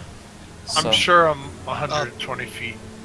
Before you do attack, I'm gonna have Florence cast Bless on all 3 of you, Sweet. so you can add a D4 to your attack. Perfect. All right, you gotta act now because that's only a minute-long spell. All right. I'll just I- figure out how many rounds to let it last. Takes So- down quickly out of combat. So I'm gonna cast 2 Eldritch Bolts. Yep, and I Or I'm gonna cast 2 Eldritch Blast to beams crackling damage. So I'm rolling Held initiative. on stand. I'm gonna roll initiative. Julian, give me your initiative, and I'll see if it's.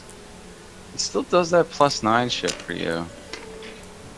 Florence, who are Okay, you yeah, blessing? that was worthless anyway. I've got 8 total here.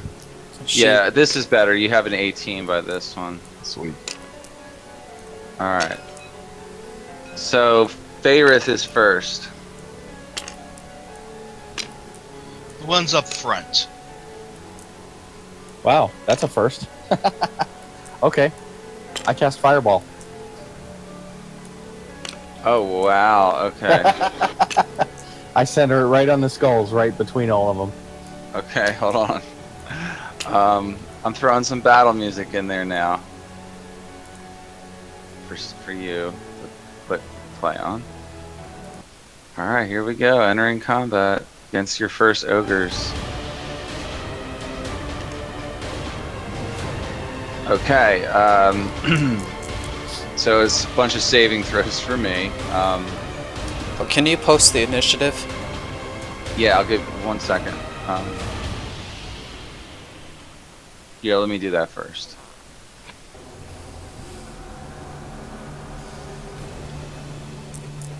There's the initiative. You guys are all at the top. These things are slow, apparently. Awesome. Yeah. So.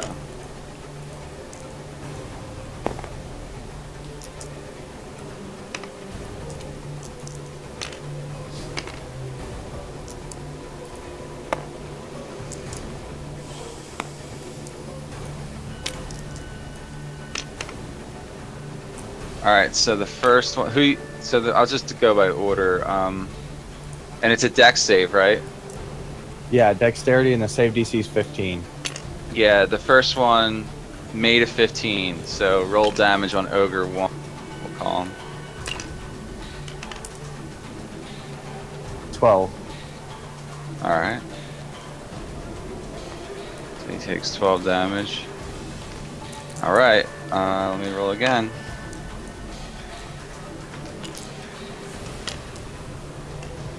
The next one's saved. Roll damage. 14. Alright. I'm gonna go for Stan next. He saved as well.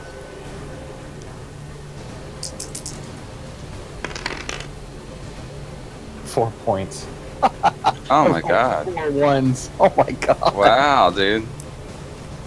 You gotta get better at this fireball, but Hilda failed her saving throw. She must have Finally. been distracted. Stan slapping her. 26. Alright, she took some good damage. Cool. End of your turn. End of my turn, yes. Julian's turn. Oh wow, Alright. that did not work well.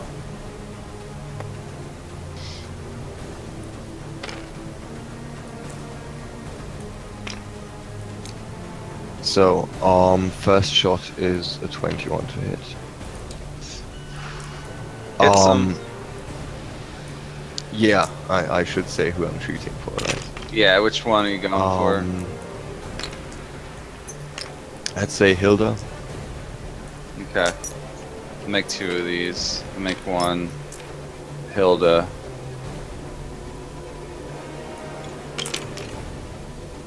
And 1 Stan. And of course, Hunter's Mark. Okay. So that's... she's not a humanoid. No, she's giant. So... +5. That's still 21. 21 damage? Yep. Damn. Oh wow, she's very bloodied. And for my second attack, I'll use one of my elven arrows. That's right, you have fucking 2 attacks. Oh, you're using an elven arrow? Are you shooting at Yeah. her again? So close. What did you roll? Rolled an 18. Oh, right, yeah. Yeah, that hits her, though.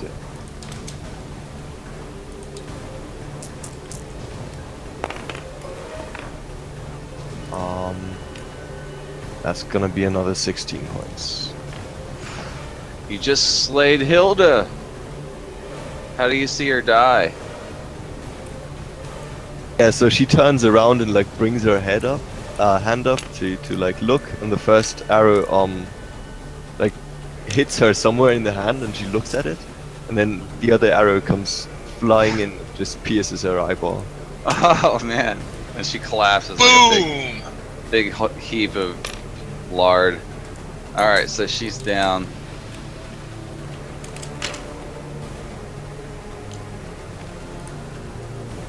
Alright.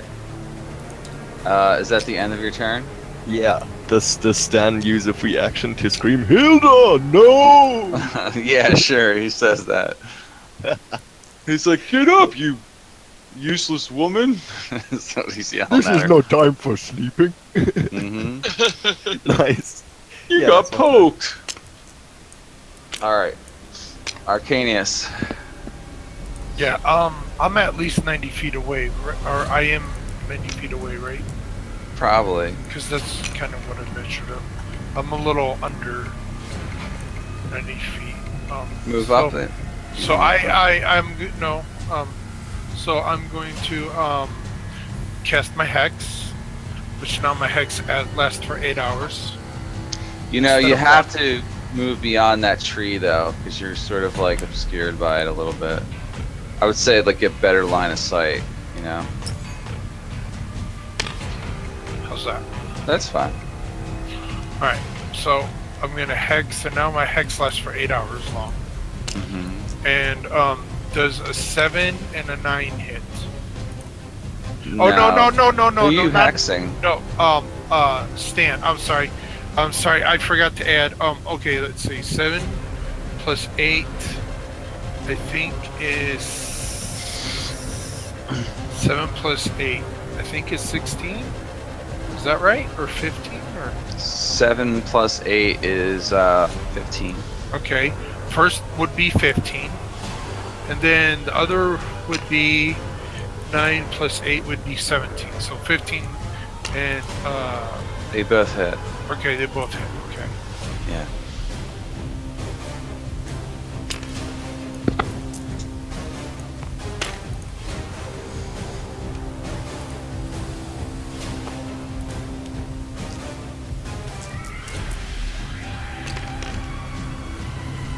Okay, first one takes 10 points of damage. First beam. Right. And the second one? Ooh, 19 points of damage for the second one. So 29 against Stan. Yes. Alright, yeah, your blast hits him hard in the chest, and Yeah, he's got 2 holes in him. yeah, you just see 2 beams of crackling energy just shoot, 90 feet or under, slightly under 90 feet across the sky, just striking this big old giant right in the chest, just exploding on impact. Stan's like, who did that? He's looking for you. Is that the end of your turn? That's the end of my turn. I'm done. Florence. She's gonna move up Okay. to there, and she's gonna hit a sacred flame over at Stan. He needs to make a DC 13. We'll make it a DC 14 deck save because He failed it. He failed his dex save. I rolled a 2. Plus he's got no dex.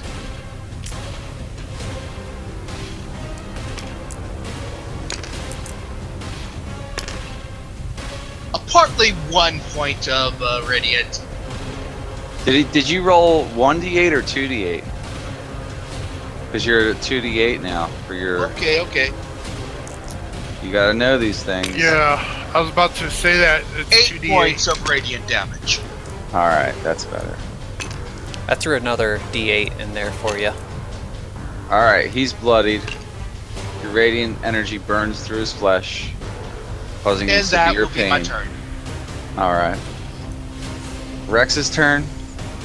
Yeah, he goes up against me and he just readies to charge whenever someone crosses the bridge. Okay. Malik. Alright, Malik takes a place at the foot of the bridge, and for his first action, he's going to toss one of his javelin at Stan. Alright. Make her attack roll. That is a 13, 15, 17. Mm-hmm. It's a hit. It's a Alright. And damage, or javelin's dex for the bonus damage, or strength for the bonus damage? you use strength for the javelin. Okay. So, If you're hitting with the X or strength, you're gonna attack damage is gonna be strength.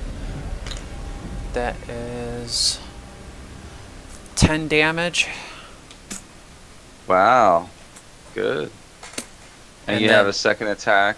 Yeah, I'm not going to use my second attack at this point. I'm going to use my free weapon switch to pull out my greatsword, since I only had one javelin readied for the beginning of this. And then I'm going to... Can I hold my second attack? No. Okay, well then that's going You to took the action. You can split your second attack, but you can't hold your action. Okay. Well then, I'm just going to use the first attack, and then I'm going to switch to my greatsword and hold the bridge. Alright. Fair enough.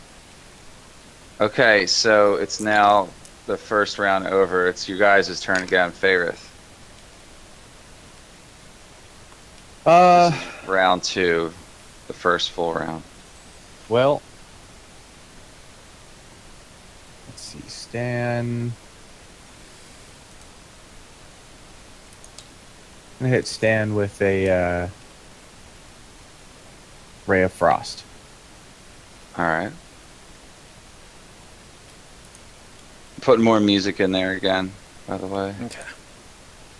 And it's what, a deck save for Stan? Yeah, he is. I was checking the range. Yeah, he should be within range. So 60 feet.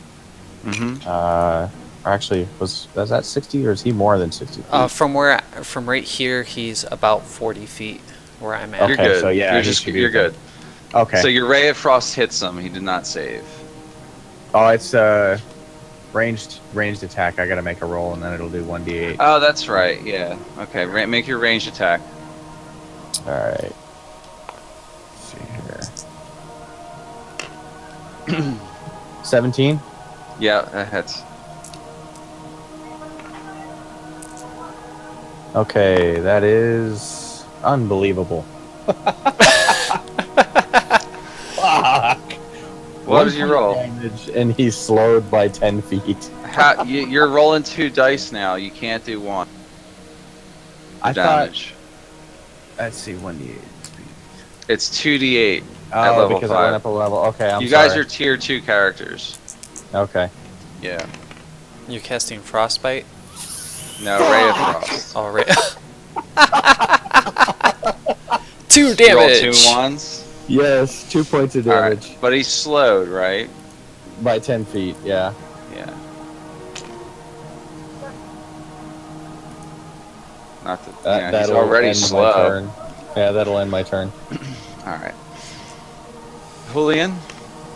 Alright, I'll follow that up with an arrow. Mm-hmm.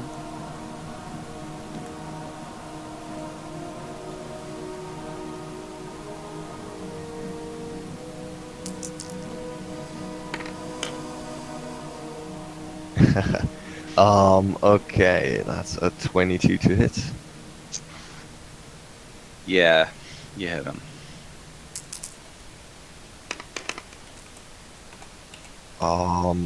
And 18 points of damage. He's dead. You killed him. He's Oh, nice. I'll knock a second arrow and shoot that at one of the ogres, probably the closer one. All right. Ogre 1. Oh, that's a 26 to hit. Yep.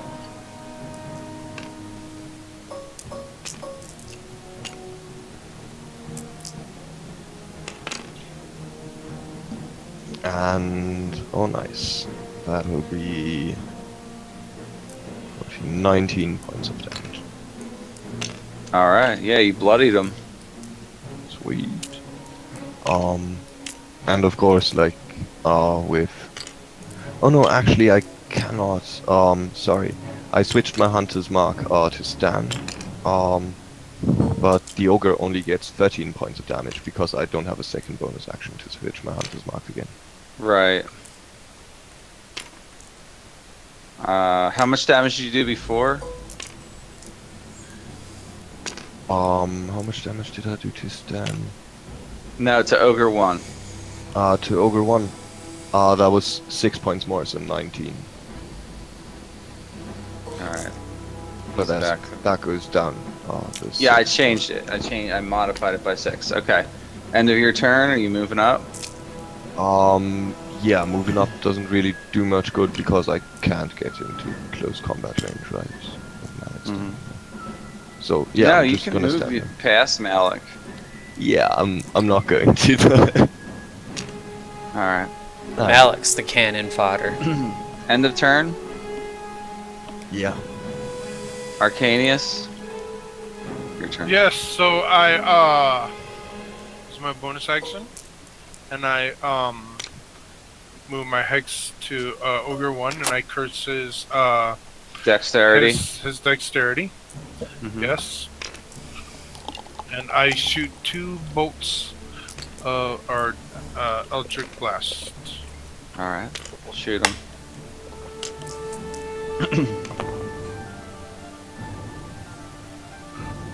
First one is 6 plus 8 is 14. I know that one.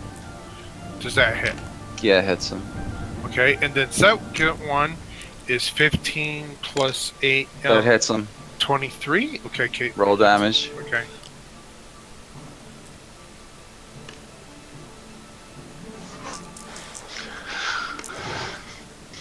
Our first blast is 18 points of damage. Wow. Did that Alright. kill him? No. Alright. You guys Yeah. hit so hard. 13 plus 5 is 18, right? Yeah, so. Yeah. Jeez. I gotta Second make stronger blast- enemies. Second, don't feel bad. I rolled really low on this one.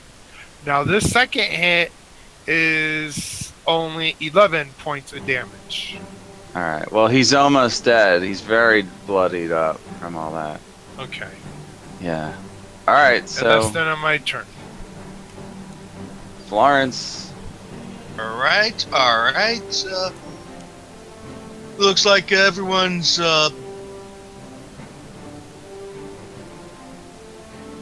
oh, we got 2 defeated. Org 1's next on the bloodied. I'm gonna focus fire on the on Org 1 with Sacred Flame. Oh, Mike, I also forgot to tell you, the group's gonna hate this. Ogre 1 gets shot back 20 feet. Oh, shit. Yep, So he's like back up against the wall here. yeah, he gets Well, he's shot back he 20 can't go past there, so. Yeah, he gets shot back 20 feet. And Florence, can you still reach him from there? Sacred Flame's only 60 feet. Oops, I don't think I will. I don't think I can. I think you can decide that's about not to 50 push him feet. if you want to, right? Nope, because it's my evocation for Eldritch Blast. How Yeah, about but it's- Ogre 2? Can I target him? Ogre 2 is 50 feet. Ogre 1 is 55-ish. Okay, Rough math. So I can. All right, so I can You still could just reach. move up a little bit Yeah. if you needed to. Boom. Okay, now roll your roll the dex save. Which one are you hitting? Ogre 1? Well, that's 29 Uh, divided by 3. He saved. Oh well. Yeah. That's it, Rex right? will. Yeah, that's for. Oh, you're doing that- Rex that's for Florence. Rex will go by. Rex will go up to Florence. Still be at the ready. Mm-hmm. Malik? Okay, well, not much has happened yet, but I'm going to advance. Let me see.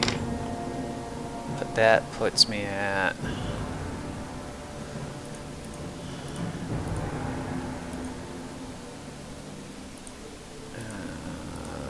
15 feet is right there.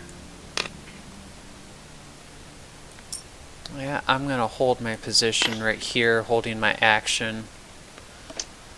And that'll be Okay. it for my turn. Alright. Fair enough.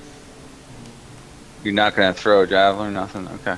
No. Alright, I've so got my Ogre great sword 1. ready, and I'm just waiting for them to get in range. Are you trying to figure out movement? No. Yeah, that's how I'm doing it. So, You're trying to move them towards me? Or no? no.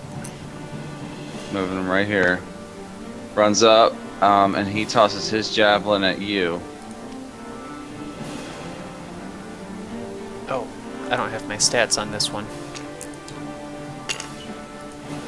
That's gonna miss you. Alright, these guys are easy to kill, man. So he misses, that's the end of his turn. Ogre 2 rushes up. Same thing, javelins at you.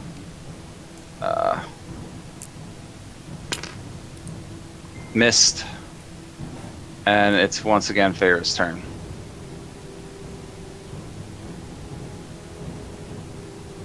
Sorry, I was muted. Okay. Then Ogre 1, I'm gonna cast Ray of Frost at him. Alright. Don't forget, you guys are blessed. I'm pretty sure I hit with that anyway, though. 22. Which one are you attacking? Ogre 1. Alright. That's a hit, yep. 22 you said? To hit, yeah. Yeah, you hit him.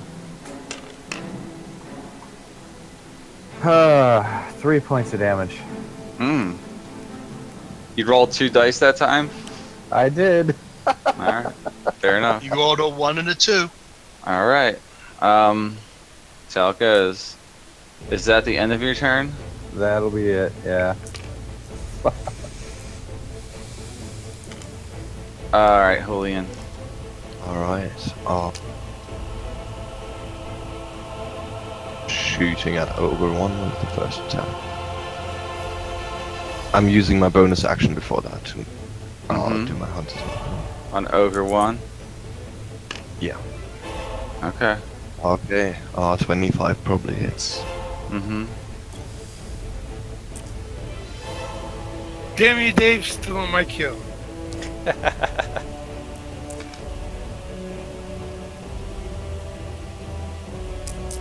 Let's see. I can still roll badly. Which I did. That's 9. So we're at 14 points. You killed him. Alright. He had 2 hit Oh. points left. Okay, so I'm gonna switch to Ogre 2 for my second attack. Right, but you can't re-Hunter's Mark. Yeah, and I probably cannot hit him actually. That's a 14 to hit. You're also blessed. Yeah, true. That's an 18 to hit. Yeah, it hits. And that will be 11 points of damage. Okay. And that's my turn. Alright. I'm gonna wipe this guy out before I get a chance to charge him. Yeah, it's Arcanius' turn. Fucking got disconnected again. Alright. Shit. Well, What do you want to do? I'll roll for you. I'm gonna cast 2. I'm gonna hex him, and hex his dexterity, and I'm gonna cast 2 bolts. So roll 2 d20s for each beam. I'll let Malik do it. 2 for each beam, or 1 for each beam? No, 1 for each. 1 for each beam. So Okay. it's 2 d20s. So you got an 1 for 18 each and beam. a 16. They Okay. both hit. Well, yeah, that's not even including my +8. Okay, and then what you do is you roll a d10 with a d6, and you add +5 to it. So Twice. powerful. Twice. D10 and D6. D6. Yep, and you add a +5 to it because my evocation. So that's 13 for the first one, Okay, do it again. and 16 for the, let's see, that's, is that a, oh, that's a 9. Okay. That's... How much? 19 for the second one. Oh my god. Yep. Yeah, he's bloodied as hell. This is a good thing we did this fight because I needed to gauge how powerful you guys are. You guys are really... Yeah, No, we're like warlocks kings are of real the surprise powerful. round. Yeah, it's not even a And challenge. if freaking retarded ass Florence wasn't so stubborn and was to even bless me, and my damage would even be worse because that's I would just definitely attack. never miss. Florence looks back and says, "Don't make me pull out the paper fan." Don't make me So- blast you at your pretty little face. So apparently, for Mike to judge the party tonight, I must be the handicap. Yeah. Yeah. Everybody gets nerfed except for you. You get a little buff. Well, that So just Fireball minus, was a good start. minus half a CR because of Vayrith. From whatever Alright, you plan on Florence. using. This ogre is like bloodied and like about to collapse. Florence will do another Oh, sacred it flame. shoots back 20 feet too. Because Alright. each blast is 10 feet, gets knocked back. Yeah. By the way, Vince, you can repel them. You don't have to. No, it automatically does. Nope. It says you can. On my character sheet, it says exactly this: repelling In the blast. player's handbook, it says on When the you repelling hit, blast, you when you can. hit a creature with Eldritch Blast, you can push the creature up to 10 feet away. Okay, I thought you automatically pushed it. Oh, okay. Well, okay. Well, in this case, if I can push it up, I choose not to. I should, just to make it more difficult and fun, but still.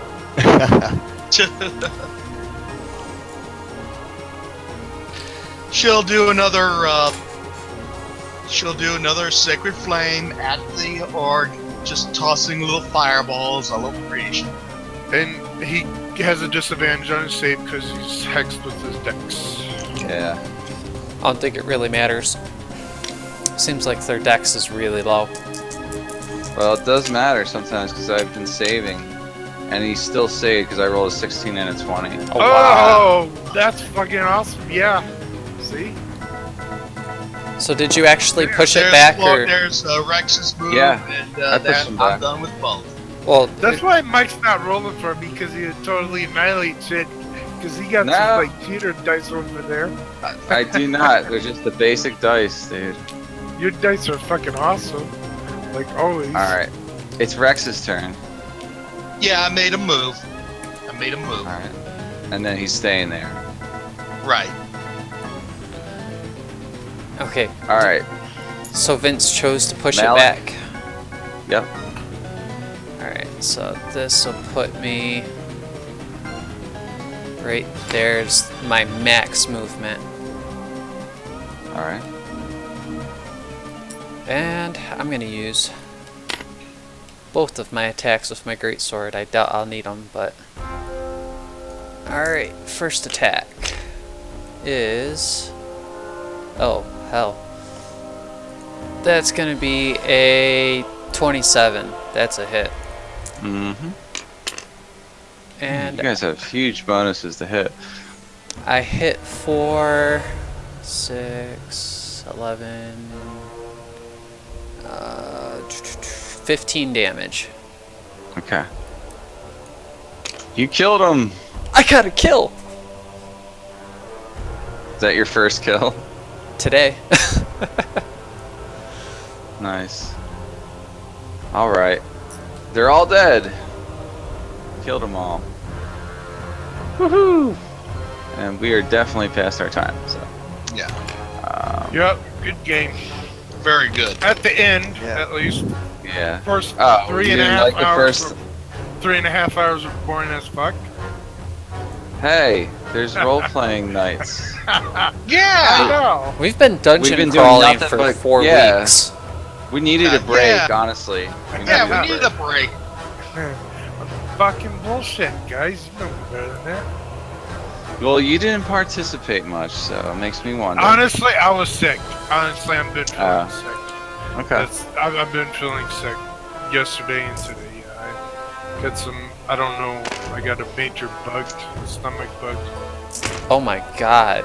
How many I didn't dice expect do you need? guys to like, yeah, who keeps copying like their whole set every 2 fucking minutes? It's like, Not me. No, is that I was goofing, I Ultraconis' was- dice? I was trying to set up a dice box to save in my Oh yeah. thing. Uh-huh. So that's why you were here. Okay. Oh.